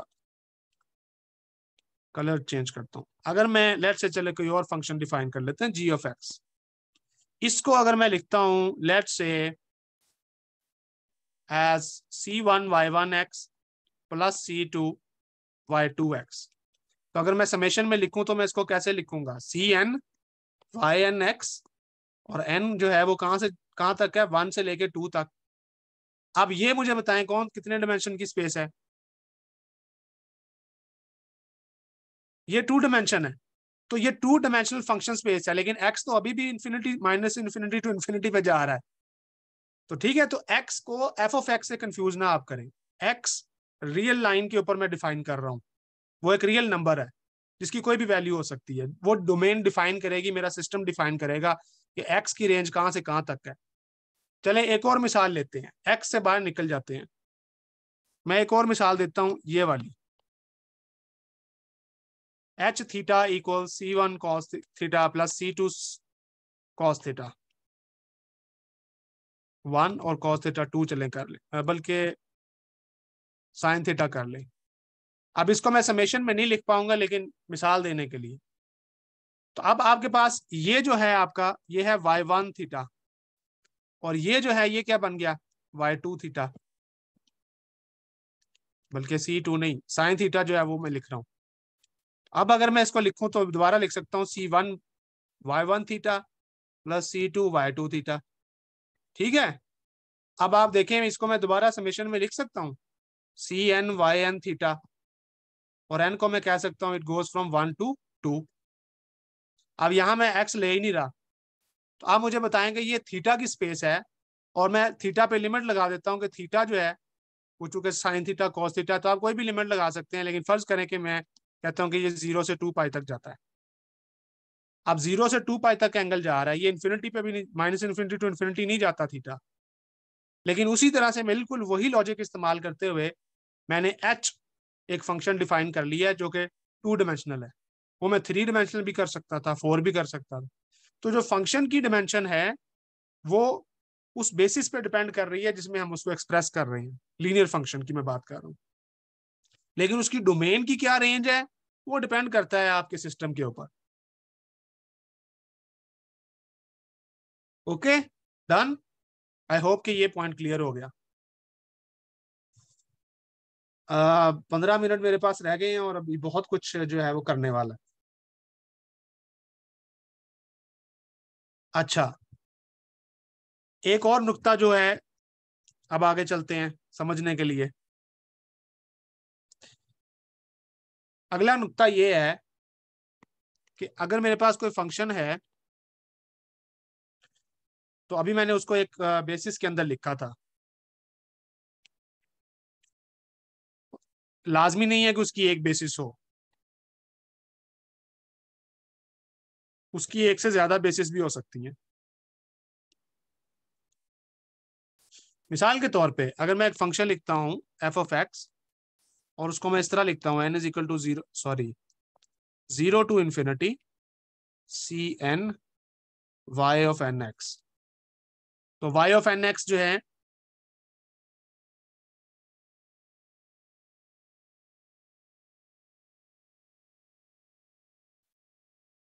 वो आपके पास लीनियरली इंडिपेंडेंट फंक्शंस हैं, यानी कि वो बेसिस हैं, और उनसे मैंने ये फंक्शन बनाया। तो आपके जहन में आ रहा होगा कि अच्छा ये वाले वाई होंगे जिनको मैं हम इकट्ठा करेंगे, उनके साथ ये कोएफिशिएंट आएंगे तो वो फंक्शन बन जाएगा। लेकिन ये लाजमी नहीं है। मैं इसी एफ ऑफ एक्स को एक और बेसिस में लिख सकता हूँ। लेट्स से मैं एक नई बेसिस डिफाइन करता हूँ जी एन ऑफ एक्स। तो सिर्फ फर्क ये पड़ेगा कि जो इसके कोफिशिएंट्स हैं वो चेंज हो जाएंगे। तो आप नोट करें कि सिर्फ ये चीज मैंने चेंज की। तो इसका मतलब है कि हर बेसिस के अपने स्पेसिफिक कोफिशिएंट्स होते हैं। जब आप बेसिस चेंज करते हैं तो उसके कोफिशिएंट्स भी चेंज हो जाते हैं। लेकिन आप एक ही फंक्शन को एक से ज्यादा बेसिस में एक्सप्रेस कर सकते हैं। इसकी बड़ी सादा सी मिसाल जो आप लोगों ने बहुत दफा की होगी कि अगर मेरे पास एक फंक्शन लिखा हुआ है, लेट्स से मेरे पास एक फंक्शन लिखा हुआ है x² + y², और अगर मैं पोलर कोऑर्डिनेट्स में चला जाऊं, प्लेन पोलर की मैं बात कर रहा हूँ, 2 डायमेंशन की बात कर रहा हूँ, बल्कि इसको एक्स वाई कहना चाहिए। प्लेन पोलर कोऑर्डिनेट्स में चला जाऊं, ठीक है, तो मैं वहां पे एक्स को लिख सकता हूँ let's say r cos theta, और y को लिख सकता हूँ r sin थीटा। तो अगर आप इसमें एक्सप्रेस करेंगे तो आप अपने फंक्शन को x से थीटा में ले जाएंगे, तो फिर आपकी जो बेसिस है वो चेंज हो गई, वो एक्स वाई नहीं रही बल्कि वो r और थीटा बन गई। यानी इसमें जो आपकी नई बेसिस है वो r थीटा बन गई है। तो आप एक्स वाई ओल्ड बेसिस से जब न्यू बेसिस में जाएंगे तो उससे आपका फंक्शन नहीं बदल जाएगा, आपका फंक्शन वही रहेगा। हाँ, बेसिस को चेंज कैसे करना है वो फिर आगे चलेंगे। ये हमारा जो अगला जो काम है वो इन्हीं चीजों पे आएगा कि बेसिस, एक बेसिस से दूसरे बेसिस में कैसे जाते हैं, कौन सी ट्रांसफॉर्मेशन आप करते हैं कि आप एक बेसिस से दूसरी बेसिस में जा सकें। चेंज ऑफ बेसिस पे हम जाएंगे, और क्वांटम मैकेनिक्स में खास तौर पे इसका बड़ा किरदार होता है। तो ये एक अहम पॉइंट है समझने वाला। अच्छा, अब चलते हैं, कुछ और चीजें हैं जो मैं बताना चाहता हूं, लेकिन चूंकि एक सवाल बार बार लोगों ने किया और इसके ऊपर बहुत सवाल आए, वो था हिल्बर्ट स्पेस के हवाले से। तो लेट्स डिस्कस हिल्बर्ट स्पेस। इसको थोड़ा सा थिक कर लिया जाए तो बेहतर।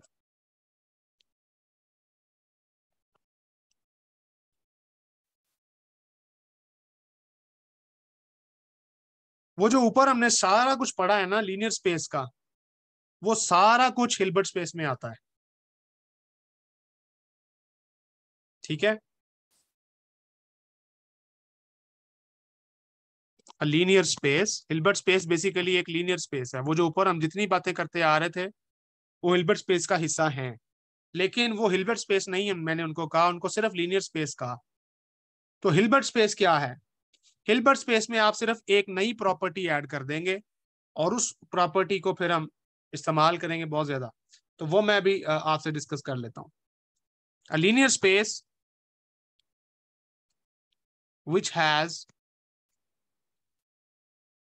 a well defined inner product। Inner product का नाम सुना है पहले कभी आपने? इनर प्रोडक्ट को कभी कभार स्केलर प्रोडक्ट भी कहते हैं, लेकिन ये वाला नाम आमतौर पे वेक्टर स्पेसिस को दिया जाता है। बहरहाल इसको डॉट प्रोडक्ट भी कहते हैं, लेकिन इनर प्रोडक्ट जो है वो बड़ा लफ्ज है। दूसरी प्रॉपर्टी इसकी ये है कि ये इन्फिनिट डिमेंशनल स्पेस है, इसकी डिमेंशन इन्फिनिट होती है।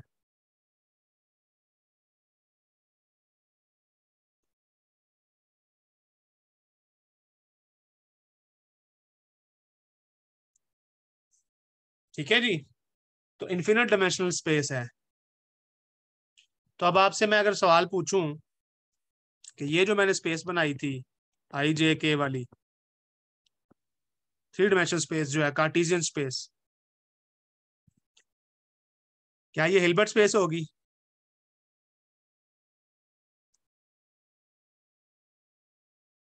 ये हिल्बर्ट स्पेस नहीं होगी।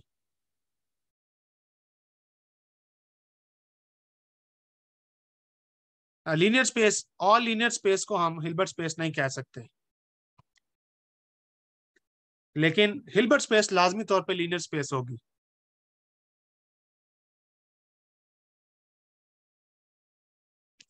तो ये इन्फिनिट डिमेंशनल स्पेस ही हिल्बर्ट स्पेस होती है। अगर इसकी आप इसके ऊपर कट लगा दें, मसलन थ्री डिमेंशनल कर दें, तो फिर इसको वेक्टर स्पेस बोलते हैं। मैंने मिसाल ही वेक्टर की ली है, लेकिन अगर मेरे पास मेट्रिसेस हो तीन और उनकी डिमेंशन भी तीन हो, तो इसको भी वेक्टर स्पेस ही कहेंगे। इसी तरह अगर मेरे पास तीन फंक्शन हो, चले मैं अब वही वाई वाली इस्तेमाल कर लेता हूँ, y1 y2 y3, तो ये भी वेक्टर स्पेस ही कहलाएगी। तो ये सारी वेक्टर स्पेसेस हैं, क्योंकि ये इन्फिनिट डायमेंशनल नहीं है, तो इन पे वो सारी प्रॉपर्टीज लग रही हैं लीनियर स्पेसेस वाली। तो एक प्रॉपर्टी इनमें ये है कि ये इन्फिनिट डायमेंशनल स्पेसेस नहीं है, तो लिहाजा इनको वेक्टर स्पेसेस कह देते हैं। बस ये फर्क है, बाकी सारा कुछ वही है। और हिल्बर्ट स्पेस की जो मेन चीज है वो मैं बार बार बोल रहा हूँ कि वो इनर प्रोडक्ट है, उस पर मैं अभी बात करता हूँ। हाँ, हिल्बर्ट स्पेस का सब स्पेस कह सकते हैं आप उसको, लेकिन सब स्पेस में वो तमाम प्रॉपर्टीज होती हैं जो बड़े स्पेस में होती हैं। तो अगर हिल्बर्ट स्पेस में वो प्रॉपर्टी है इनर प्रोडक्ट, और आपकी सब स्पेस में इनर प्रोडक्ट की प्रॉपर्टी है, तो फिर ये थ्री डिमेंशन वाली को भी आप हिल्बर्ट स्पेस कह सकते हैं। ठीक है, उसके बाद इनर प्रोडक्ट को डिफाइन कर लेते हैं कि इनर प्रोडक्ट डिफाइन कैसे होती है।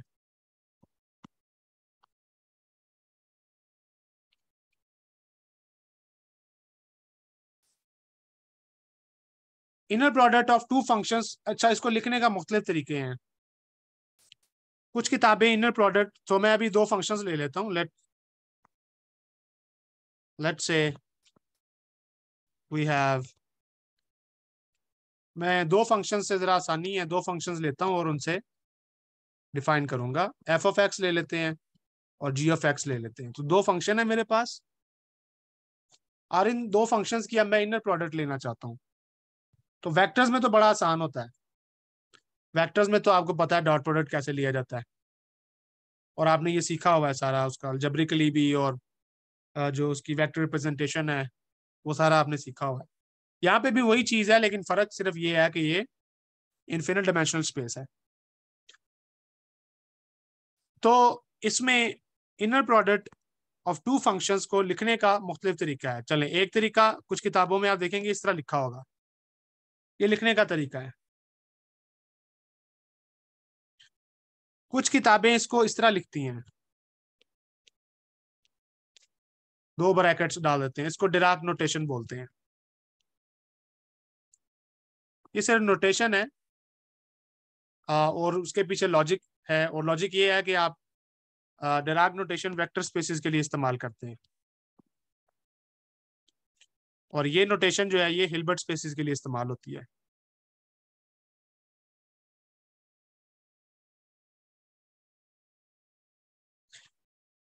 ठीक है, तो ब्राकेट नोटेशन जो है वेक्टर स्पेसिस में इस्तेमाल होती है, तो डिराक ने इनको इंट्रोड्यूस करवाया था, तो सम टाइम इसको डिराक नोटेशन भी कहते हैं, ब्राकेट भी कहते हैं। तो ब्रा इस तरह से लिखा जाता है, और कैट जो है वो इस तरह से लिखा जाता है। इसके ऊपर हम फिर आगे डिटेल में बात करेंगे जब हम प्रॉब्लम्स वगैरह सॉल्व करेंगे। तो ये लिखने के मुख्तलिफ तरीके होते हैं। तो इसको डिफाइन जो किया जाता है, अब ये चूंकि फंक्शन है, तो फंक्शन की जो प्रोडक्ट होती है वो वेक्टर्स की तरह आप नहीं ले सकते, जिस तरह 2 डायमेंशनल 3 डायमेंशनल वेक्टर्स आप लेते थे। तो इनको डिफाइन किया जाता है एक इंटीग्रल के साथ, क्योंकि एक्स जो है वो कंटिन्यूअसली वेरी कर रहा है, तो उसको डिफाइन इस तरह किया जाता है, and then dx। So this is the definition of inner product. आप गौर करें कि इसको अब सीखने का जो टेक्निक है वो क्या है, कि जो लेफ्ट साइड के ऊपर चीज लिखी होगी उसका आपने स्टार ले लेना है। ये स्टार का मतलब होता है कॉम्प्लेक्स कॉन्जुगेट, क्योंकि इन जनरल आपके फंक्शन कॉम्प्लेक्स हो सकते हैं ना, लाजमी नहीं है कि वो रियल हो। आपका जो अगर x जो है वो एक कॉम्प्लेक्स नंबर है तो फंक्शन कॉम्प्लेक्स होगा, तो स्टार बेसिकली उसका कॉम्प्लेक्स कॉन्जुगेट आप ले रहे हैं। ठीक है ना, कॉम्प्लेक्स कॉन्जुगेट का मतलब होता है कि आई को आप माइनस आई कर देते हैं। तो लेफ्ट पे जो आ रहा है उसको आप स्टार में लिखते हैं, और राइट पे जो लिखा हुआ है वो सिंपली मल्टीप्लाई होता है, और उस सारे को आप पूरी स्पेस एक्स के ऊपर इंटीग्रेट कर देते हैं। और यहाँ पे एक्स की जो स्पेस है वो मुझे बता सकता है कोई कि क्या है, एक्स की कितनी स्पेस में ले रहा हूँ यहाँ पे, क्या रेंज ले रहा हूँ समझ लें, या डोमेन ले रहा हूँ एक्स की। इन्फिनिटी नहीं है, क्योंकि आप इंटीग्रेट कर रहे हो ए से बी तक, तो इन जनरल वो इन्फिनिटी हो सकती है, ठीक है, माइनस इन्फिनिटी टू इन्फिनिटी। लेकिन ये इंटीग्रल मुझे बता रहा है कि मैं इसको सिर्फ इस इंटरवल ए टू बी पे एवेल्युएट कर रहा हूँ। सो this is the space on which I am defining this inner product. अब ए और बी को आप चाहें तो माइनस इन्फिनिटी टू इन्फिनिटी ले लें, लेकिन फिलहाल मैंने इस तरह नहीं लिखा, एक जनरल फॉर्म लिखी है A to B. Alright, inner products की कुछ प्रॉपर्टीज भी साथ ही देख लेते हैं जल्दी से।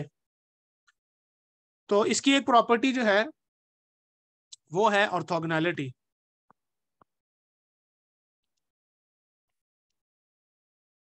ऑर्थोगोनैलिटी का मतलब ये है कि अगर मैं दो वेक्टर्स की इनर प्रोडक्ट लूं और वो जीरो आ जाए, तो मैं कहता हूं कि जो F of X and G of X हैं ये ऑर्थोगोनल फंक्शंस हैं।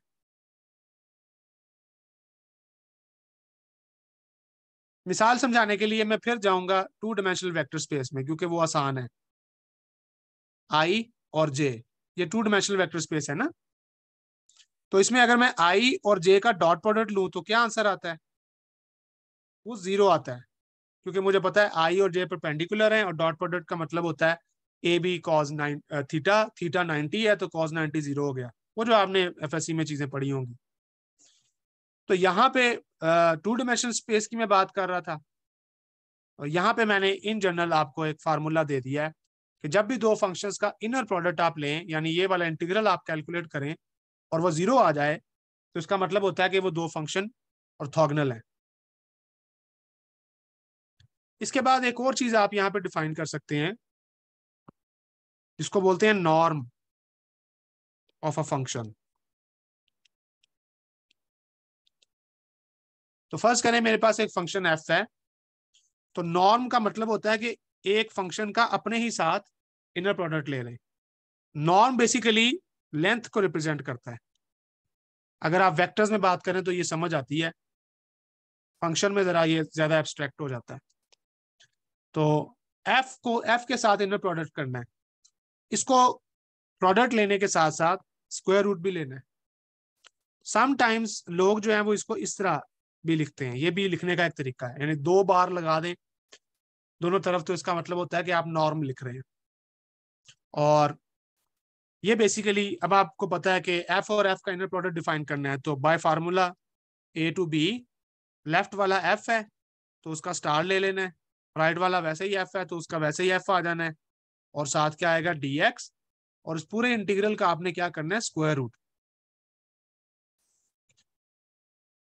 इसको लिखने का एक और तरीका है, क्योंकि आपको पता है अगर आपके पास एक कॉम्प्लेक्स नंबर हो और उसको उसी के कॉम्प्लेक्स कॉन्जुगेट से मल्टीप्लाई करें तो वो बेसिकली क्या बन जाता है आपके पास, वो उसका मॉड स्क्वायर बन जाता है।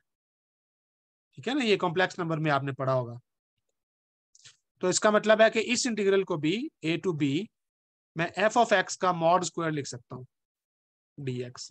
तो ये फार्मूला अब आपने याद रखना है कि किसी फंक्शन की अगर नॉर्म निकालनी हो तो वो इस तरह से आप निकालते हैं, F mod square D x. इसकी भी मिसाल दोबारा मैं ले लेता हूँ, वही 2D वेक्टर स्पेस जो ऊपर मैंने मिसाल ली थी। तो अगर मैंने नॉर्म लेनी है ऑफ वेक्टर आई लेट से, तो मैं क्या करूंगा, आई का डॉट लूंगा आई के साथ। तो आप मुझे बताएं वो क्या होती है, क्योंकि आई यूनिट वेक्टर है तो आई डॉट आई क्या आ जाता है 1। तो इसका मतलब है कि जो यूनिट वेक्टर आई है उसकी नॉर्म 1 है, this is the norm of the unit vector. अगर मेरे पास एक जनरल वेक्टर ए लिखा हो और उसकी मैं नॉर्म लेना चाहूँ तो उसको मैं ए मॉड स्क्वायर लिखता हूँ ना, तो ये वही मॉड स्क्वायर है जो मैं ऊपर बता रहा हूँ।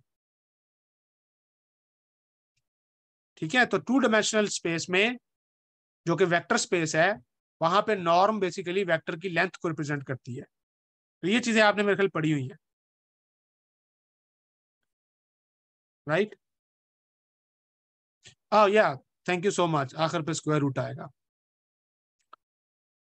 तो वो नॉर्म जो है ये वही चीज है जो आपने वेक्टर स्पेसेस में पढ़ी थी, अब हम इसको फंक्शन स्पेसेस में डिफाइन कर रहे हैं।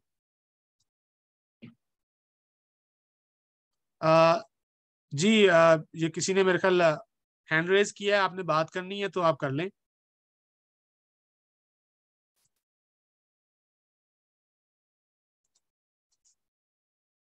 ठीक है, अच्छा इसके बाद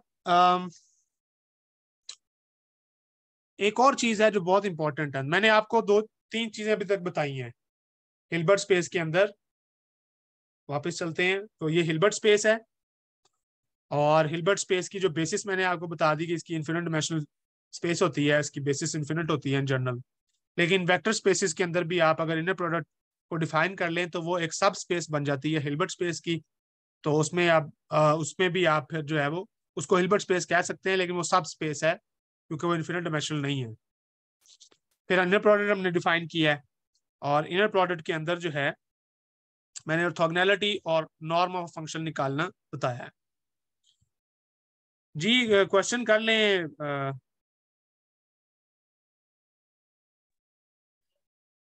अस्सलाम वालेकुम सर। जी जी वालेकुम सलाम। सर मेरा एक क्वेश्चन है कि जैसे कि जो 3D स्पेस है उसमें तो हमारे पास जो एक्सिस हैं उनके बीच में होता है एंगल 90 डिग्री होता है, एक्स और वाई एक्सिस में, वी एक्सिस में। तो सर हिल्बर्ट स्पेस में जो डायमेंशन है उनके अकॉर्डिंग जो है जो वेक्टर्स हैं हमारे पास उनमें एंगल क्या होगा?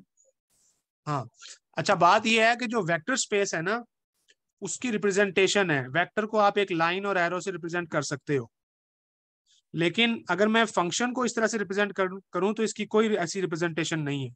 Function can not be represented like a vector. तो फंक्शन जो है ना ये एक एब्स्ट्रैक्ट चीज है।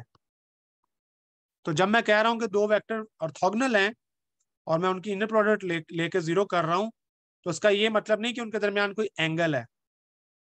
तो ये एब्स्ट्रैक्ट चीज है, लेकिन ये एक जनरलाइज फॉर्म है, वेक्टर्स में इसको समझना आसान होता है। तो ये थोड़ा सा एब्स्ट्रैक्ट है, जाहिर है इसको आप एक लाइनें लगा के फंक्शन को नहीं देख सकते। यहाँ पे आप देखें मैंने फंक्शन की कोई फॉर्म नहीं लगाई। मिसाल के तौर पे अगर आप साइन एक्स लिखें, आपका फंक्शन फर्ज करें साइन एक्स है, या आपका फंक्शन कॉज एक्स है, और आप देखना चाहते हैं कि ये ऑर्थोगोनल हैं या नहीं, तो आप इनको चेक कर सकते हैं। लेकिन आप इनको ड्रॉ कैसे करेंगे, आप इनका ग्राफ बना सकते हो। ठीक है, कि आप मसलन अगर आपके पास एक्स इधर है तो अगर मैं कॉज एक्स का ग्राफ बनाऊं तो वो इस तरह से आता है। ठीक है ना, कॉस जो है वो 0 1 होता है एंड सो ऑन। और साइन एक्स का बनाऊं तो वो इस तरह से आप, सॉरी, साइन एक्स का बनाए तो वो 1 सेकेंड, ये कुछ इस तरह का बनता है। तो अब मैं ये कह रहा हूँ कि ये जो येलो और जो व्हाइट है ये दोनों ऑर्थोगोनल है, तो अब इनके दरमियान में एंगल नहीं डिफाइन कर सकता क्योंकि ये वेव फॉर्म्स हैं। तो ये एक एब्स्ट्रैक्ट क्वांटिटी है और इसको हम एब्स्ट्रैक्ट अलजेब्रा कह सकते हैं। लेकिन वेक्टर्स में मैं मिसालें इसलिए साथ साथ दे रहा हूँ ताकि आपको समझ आए कि वहां पे उसका एक काउंटर पार्ट मौजूद है। लेकिन फंक्शंस में, या मिसाल तो मैट्रिक्स है आपके पास, तो उसको आप इस तरह रिप्रेजेंट नहीं कर पाएंगे। लेकिन प्रॉपर्टीज अल्जेब्रिकली वो वही फॉलो कर रहे हैं जो कि आपके वेक्टर्स करते हैं। वेक्टर्स स्पेसेस जो हैं वो सब स्पेसेस होती हैं, वो फुल स्पेसेस नहीं है, फुल हिल्बर्ट स्पेसेस नहीं है। जी किसी और का सवाल है?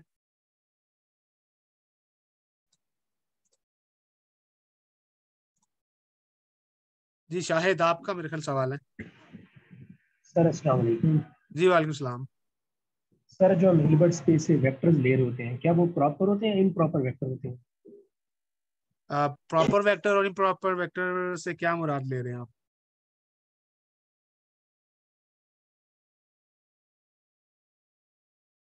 मेरे मेरे इल्म में ऐसी कोई बात नहीं है।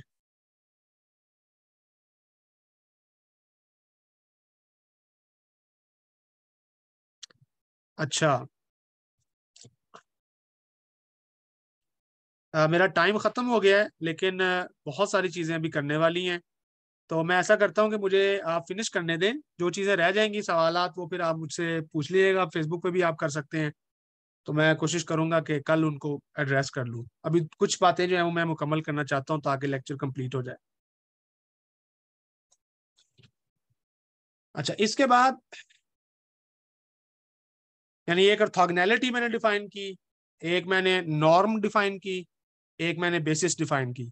अब इन तीनों को मिला के एक नया कंसेप्ट हम डिफाइन करते हैं, ऑर्थोनॉर्मल बेसिस।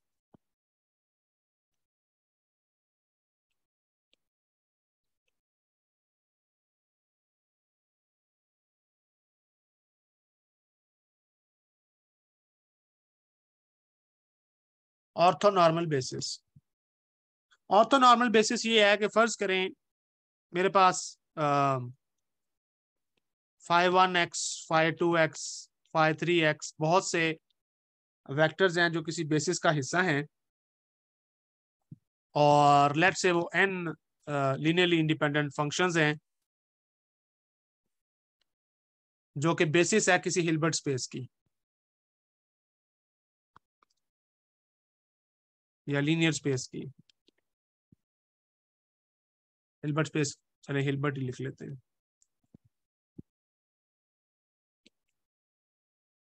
तो ऑर्थोनॉर्मल बेसिस की डेफिनेशन डायरेक्ट मैं लिख रहा हूँ अब, वो होती है अगर मैं फाई ए आई और फाई जे का इनर प्रोडक्ट लूँ, यानी बेसिस के दो वेक्टर्स का इनर प्रोडक्ट लूँ, तो वो मुझे क्रॉनिकर डेल्टा देता है।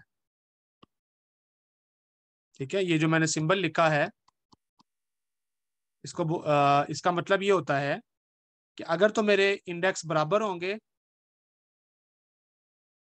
तो मुझे 1 मिलेगा, और 0 मिलेगा अगर ये इंडेक्स बराबर नहीं होंगे।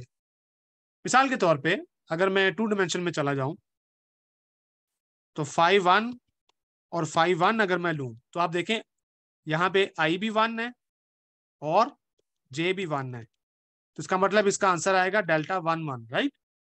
और अभी मैंने डिफाइन किया कि अगर i और j बराबर हो तो इसका आंसर क्या आएगा, 1। तो आप देखें φ1 क्या आ गया, 1। तो जब किसी बेसिस की इनर प्रोडक्ट 1 हो जाए तो उसको हम बोलते हैं कि ये नॉर्मलाइज्ड है, इसको बोलते हैं नॉर्मलाइज्ड बेसिस।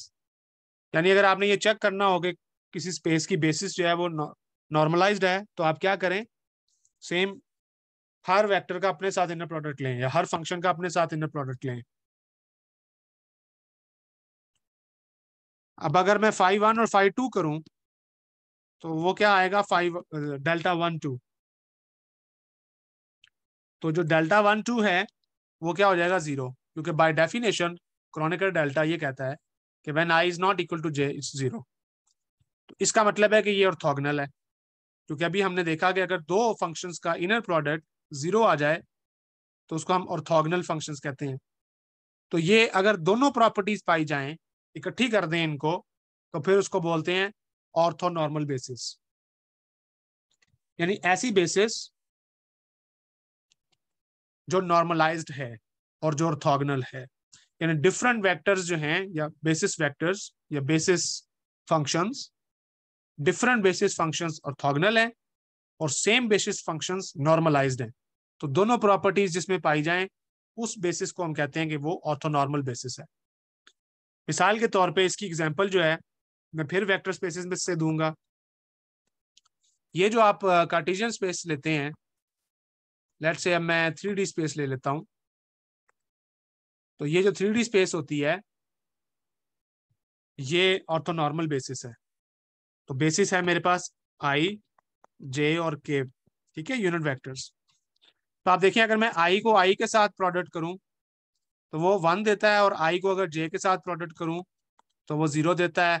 इसी तरह j को j के साथ प्रोडक्ट करूं तो 1 देता है, j को k के साथ करूं तो वो 0 देता है, इसी तरह i को k के साथ करूं तो वो 0 देता है, एंड सो ऑन। यानी डिफरेंट वेक्टर्स का प्रोडक्ट 0 आएगा, सेम वेक्टर का प्रोडक्ट आपको लेंथ देगा या नॉर्म देगा। तो ऐसी बेसिस को हम ऑर्थोनॉर्मल बेसिस कहते हैं। तो ये वाली जो बेसिस मैंने लिखी है ये ऑर्थोनॉर्मल बेसिस है।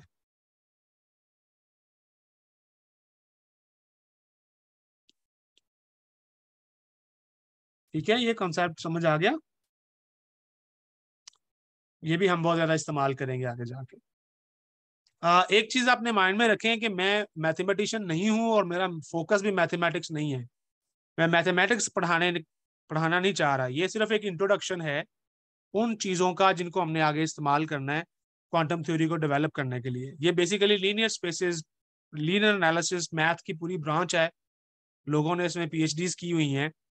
तो मेरा मकसद वो नहीं है और ना मेरे पास उतना नॉलेज है, because I am not a mathematician. लेकिन मुझे जितनी फिजिक्स के लिए मैथ चाहिए होगी मैं उतनी आपको बता रहा हूँ। ठीक है, तो जिन लोगों का मैथ के अंदर ज़्यादा इंटरेस्ट है वो शायद मेरी इस बात से मायूस हो जाएं, लेकिन मेरे मेरे लिए एक फिजिसिस्ट के लिए जितना मैथ मुझे चाहिए मैं उतना ही डिस्कस करना चाहता हूँ। Advantages and disadvantages orthonormal basis के आएंगे। ऑर्थोनॉर्मल बेसिस हम आमतौर पे लिया करेंगे क्योंकि हम देखेंगे कि जो हमारा वेव फंक्शन होगा वो अगर नॉर्मलाइज नहीं होगा तो वो प्रोबेबिलिटी आपको ठीक नहीं देगा। तो ये हम जब वेव फंक्शन को इन टर्म्स ऑफ प्रोबेबिलिटी में डिफाइन करूंगा तो वहां पे आप देखेंगे कि ऑर्थोनॉर्मलाइजेशन कितनी जरूरी है वेव फंक्शन की। इसका ताल्लुक प्रोबेबिलिटीज के साथ बनेगा जब हम डिफाइन करेंगे वेव फंक्शन का प्रोबेबिलिटी। तो वहां पे आप देखेंगे ऑर्थोनॉर्मल बेसिस का फायदा। ऑलराइट, सो मेरा ख्याल है मैं अभी कुछ और टाइम इस्तेमाल कर सकता हूँ, अगरचे क्योंकि मेरी क्लास जो है वो 15-20 मिनट लेट शुरू हुई थी, तो मैं भी 15-20 मिनट जो है वो ज़्यादा लेट करूँगा। तो थोड़ा सा टाइम अभी आपने मुझे और देना है।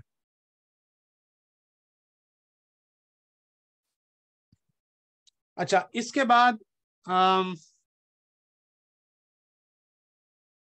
मैं इस डिटेल में नहीं जाऊँगा कि अगर आपकी बेसिस ऑर्थोनॉर्मल नहीं है तो उसको ऑर्थोनॉर्मल कैसे बनाया जाए, लेकिन आप लोग किताबों में जाके देख सकते हैं। ग्राम स्मिथ प्रोसेस जो है ये एक प्रोसेस है जो ये बताता है कि ये किसी भी आप मैथमेटिकल फिजिक्स की किताब में देख सकते हैं। तो ग्राम स्मिथ प्रोसेस जो है ये किसी भी बेसिस को ऑर्थोनॉर्मल बेसिस बनाता है, और चूंकि हम ऑर्थोनॉर्मल बेसिस हमें ज़रूरी होगी तो इसलिए सम टाइम ये प्रोसेस इस्तेमाल करना पड़ेगा। लेकिन मैं इस पे अब बात नहीं करूंगा। ये एक मेथड है, टेक्निक है, आप इसको देख सकते हैं किसी भी किताब पे। देन कुछ इनक्वालिटीज भी हैं।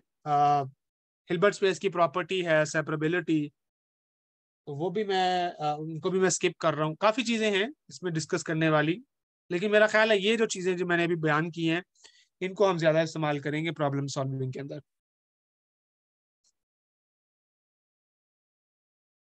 ऑलराइट, इसके बाद मैं बात करना चाहता हूँ एडजॉइंट ऑपरेटर्स के बारे में। तो लीनियर डिफरेंशियल इक्वेशंस की मैंने बात की थी कि लीनियर डिफरेंशियल इक्वेशंस जो होती हैं उनके सॉल्यूशंस जो हैं वो लीनियर होते हैं, राइट। और वो कोई भी लीनियर कॉम्बिनेशन उनके सॉल्यूशन का हम नया सॉल्यूशन उससे कंस्ट्रक्ट कर सकते हैं। इसको जब हम सॉल्व करेंगे कुछ प्रॉब्लम्स तो वहां पे ज्यादा ये एक्सप्लेन हो जाएगी चीज। इसके बाद 2-3 बातें और मैं करना चाहता हूँ ताकि फिर कल के लेक्चर की जो है वो चीजें आ जाएं। ऑपरेटर्स और इन चीजों को फिर मैं कल पे छोड़ता हूँ।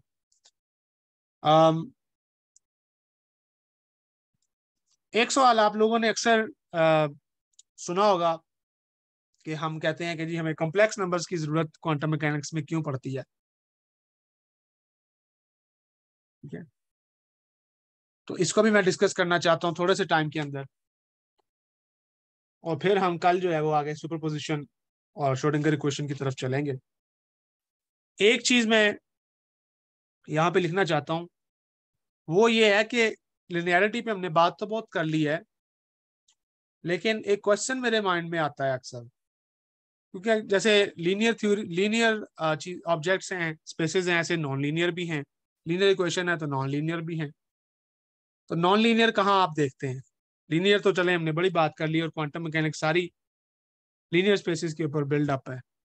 तो नॉन लीनियर जो है वो कहाँ पे आप देखते हैं, कैसे देखते हैं?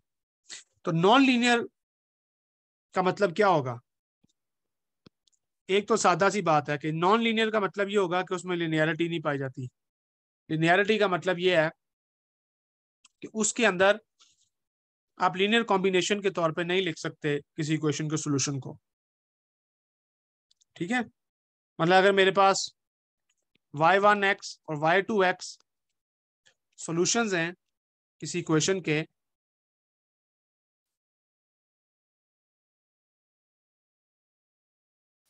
और मैं अगर इनको ऐड करूं विद सम कोएफिशिएंट्स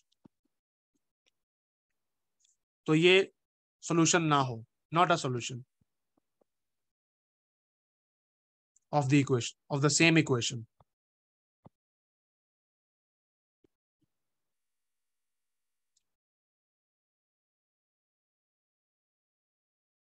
तो इसको हम बोलते हैं नॉन लीनियर।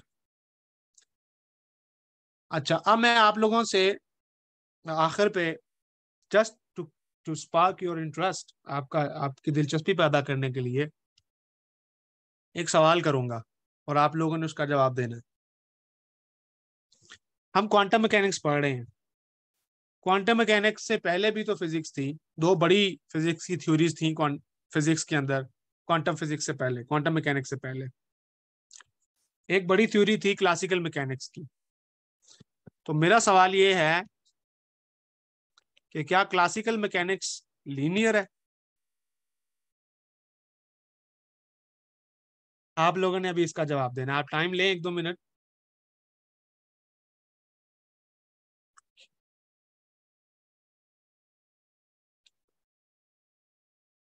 हाँ जी, 2 लोग कह रहे हैं कि नहीं है। आपने साथ इसकी रीजन भी देनी है, यस नो नहीं करना, रीजन भी दें क्यों आपको लगता है कि क्लासिकल मैकेनिक्स लीनियर नहीं है। और जिनको लगता है कि लीनियर है वो भी बताएं।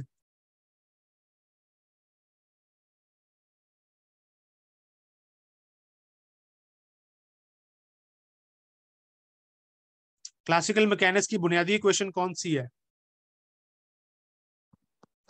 F is equal to M A, dynamical variables से मिलकर जो बनी है।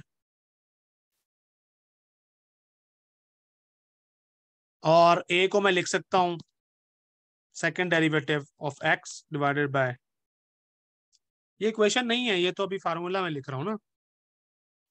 तो एक स्टूडेंट ने कहा है कि जी F is equal to M D square X by D T square, तो नॉन लीनियर, वो कैसे हो गई?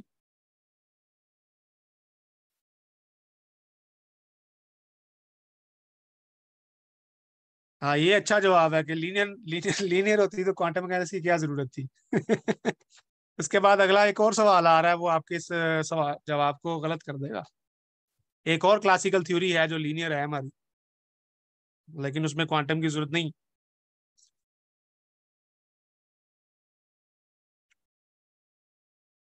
लीनियर भी है और नॉन लीनियर भी है। अच्छा जी, हाँ लीनियर भी है, नॉन लीनियर भी है। हाँ ठीक है। तो बेसिकली जो लोग ये कह रहे हैं कि लीनियर भी है नॉन लीनियर भी है, वो दुरुस्त कह रहे हैं, लेकिन उसको यूं कहा जाएगा कि आपने ये जो इक्वेशन अभी बनाई नहीं है, अभी तो मैंने सिर्फ फोर्स लिखी है, तो इन जनरल ये नॉन लीनियर है।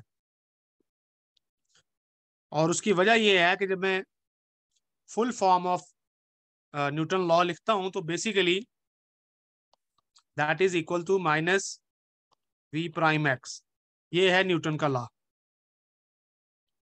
ठीक है,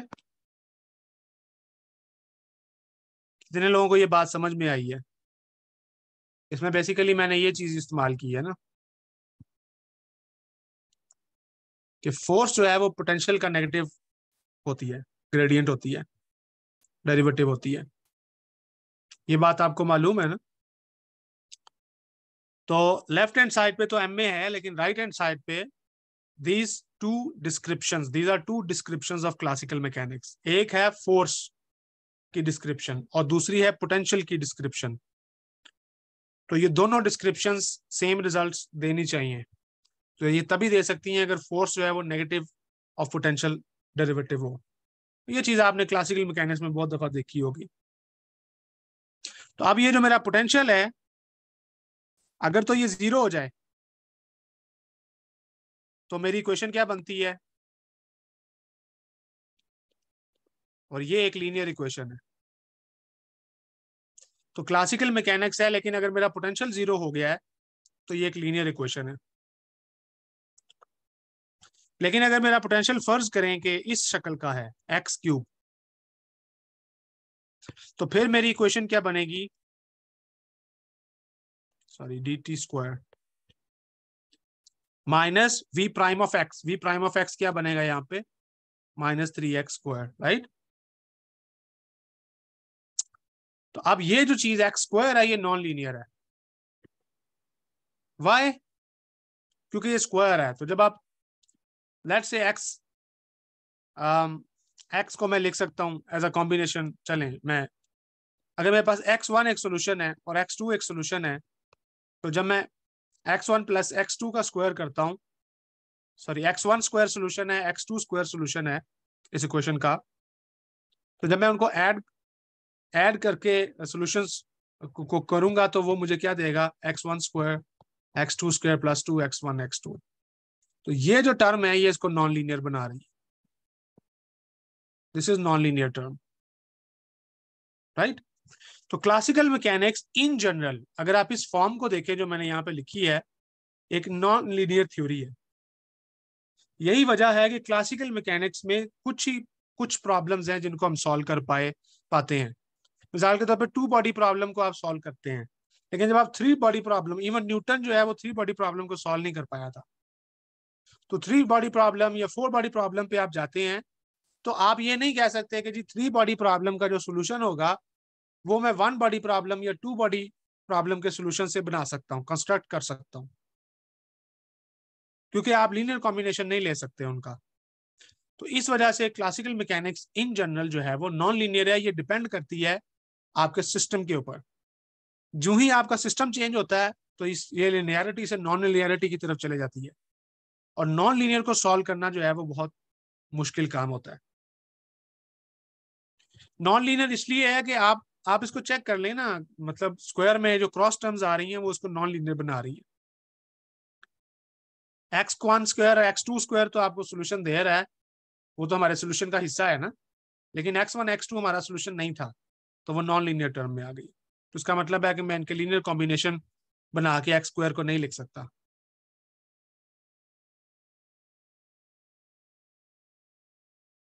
ठीक है। अच्छा, एक और थ्योरी है जो आप पढ़ते हैं, वो इलेक्ट्रोमैग्नेटिज्म है।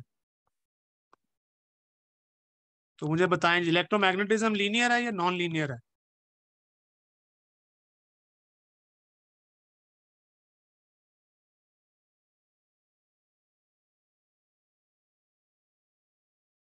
इलेक्ट्रोमैग्नेटिज्म की मेन इक्वेशंस कौन सी हैं? Maxwell equations, right?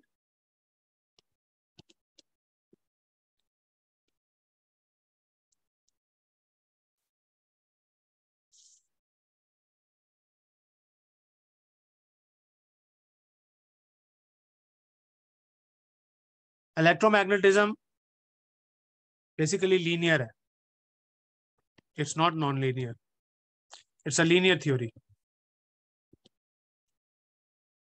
ये नॉन लीनियर नहीं है।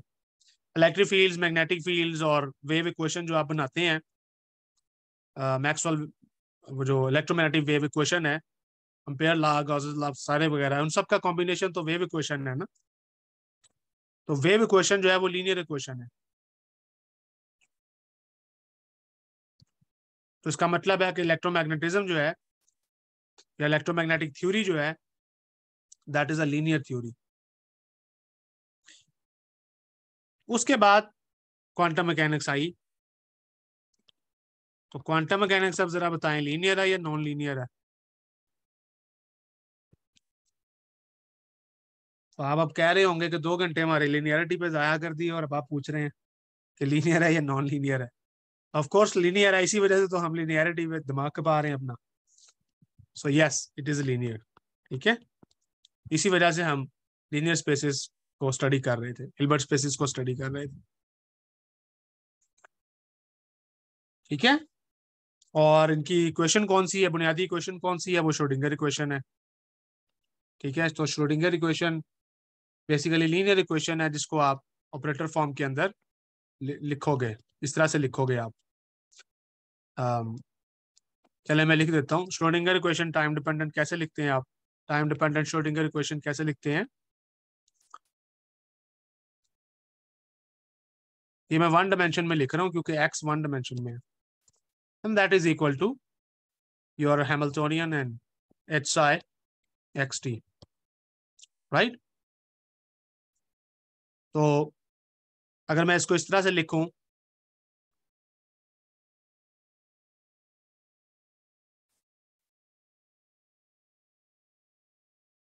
और इस सारी चीज को मैं एक ऑपरेटर कह दूं, तो देखें इसकी वही फॉर्म बन गई जो लीनियर ऑपरेटर्स की मैंने फॉर्म बनाई थी।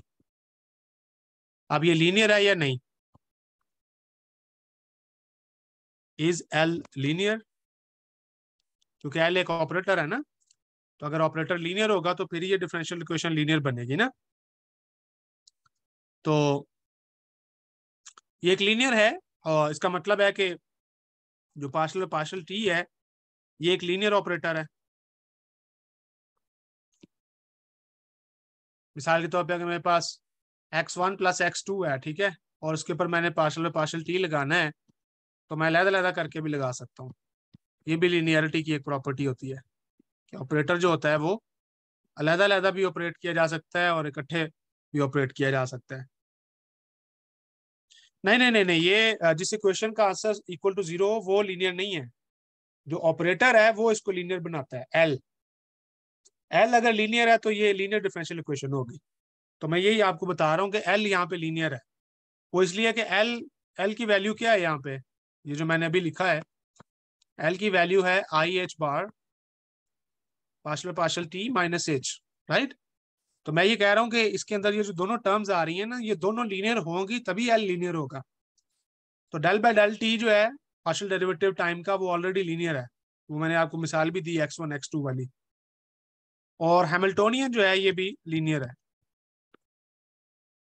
ये भी लीनियर ऑपरेटर होता है। तो चूंकि दोनों चीजें लीनियर हैं तो एल लीनियर है, तो लिहाजा L psi equal to 0 linear differential equation है। लेकिन एल साई जो है वो बेसिकली तो वही इक्वेशन थी जो मैंने स्टार्ट में लिखी है, ये वाली। और ये श्रोडिंगर इक्वेशन है टाइम डिपेंडेंट, तो ये एक लीनियर डिफरेंशियल इक्वेशन है। इसका मतलब है कि अगर इसका मतलब यह है कि अगर psi1 and psi2 are solutions of time dependent Schrodinger equation,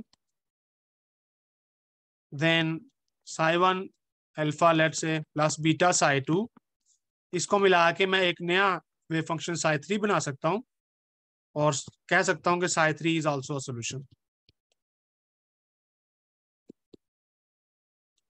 of time dependent Schrodinger equation। क्योंकि लीनियर इक्वेशन है, लीनियर डिफरेंशियल इक्वेशन है, तो लिहाजा इसके सॉल्यूशंस का लीनियर कॉम्बिनेशन लेके नए सॉल्यूशंस बनाए जा सकते हैं। तो यहाँ तक आज जितना हमने कर लिया है। कल फिर जो है वो कुछ नए कॉन्सेप्ट्स के साथ शुरू करेंगे और मैं कोशिश करूंगा कि इसको ज़रा मुख्तसर करूं। आज का ज़्यादा टाइम मैंने आप लोगों के साथ इंटरेक्शन में लगाया क्योंकि मैं चाहता था कि आप लोगों से भी कुछ सवालात, कुछ इनपुट ले ली जाए ताकि फिर नेक्स्ट लेक्चर्स के अंदर हम उनको डिस्कस कर सकें। जी, किसी का सवाल आखिर पे है तो बता दें।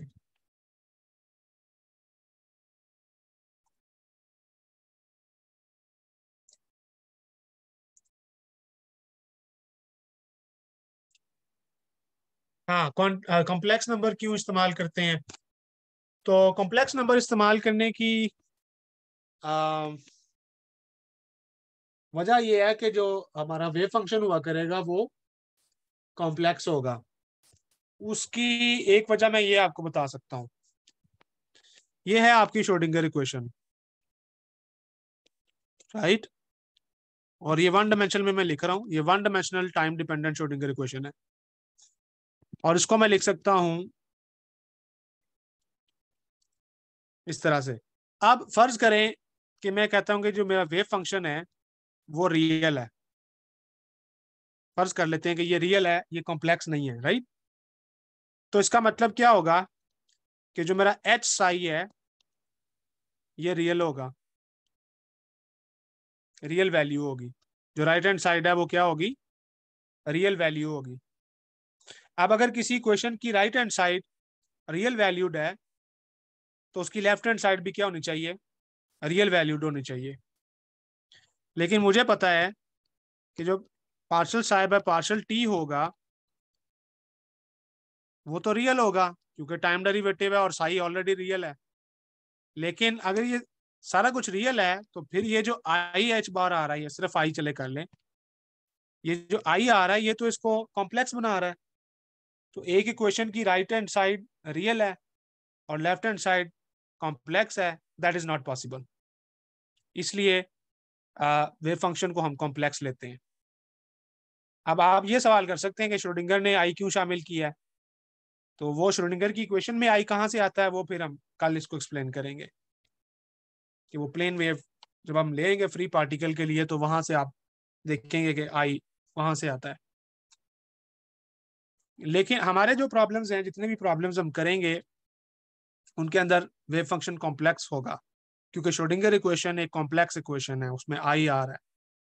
और श्रोडिंगर इक्वेशन कहाँ से आ रही है, उसकी बेसिस क्या थी या उसकी हिस्टोरिकल रीजंस क्या थी, उसके ऊपर कल हम जो है वो कुछ कमेंट कर लेंगे। मेरा ख्याल है कि मैं अब यहाँ पे स्टॉप करूंगा। 11 बज चुके हैं। अगले स्पीकर जो है उनका टाइम हो रहा है।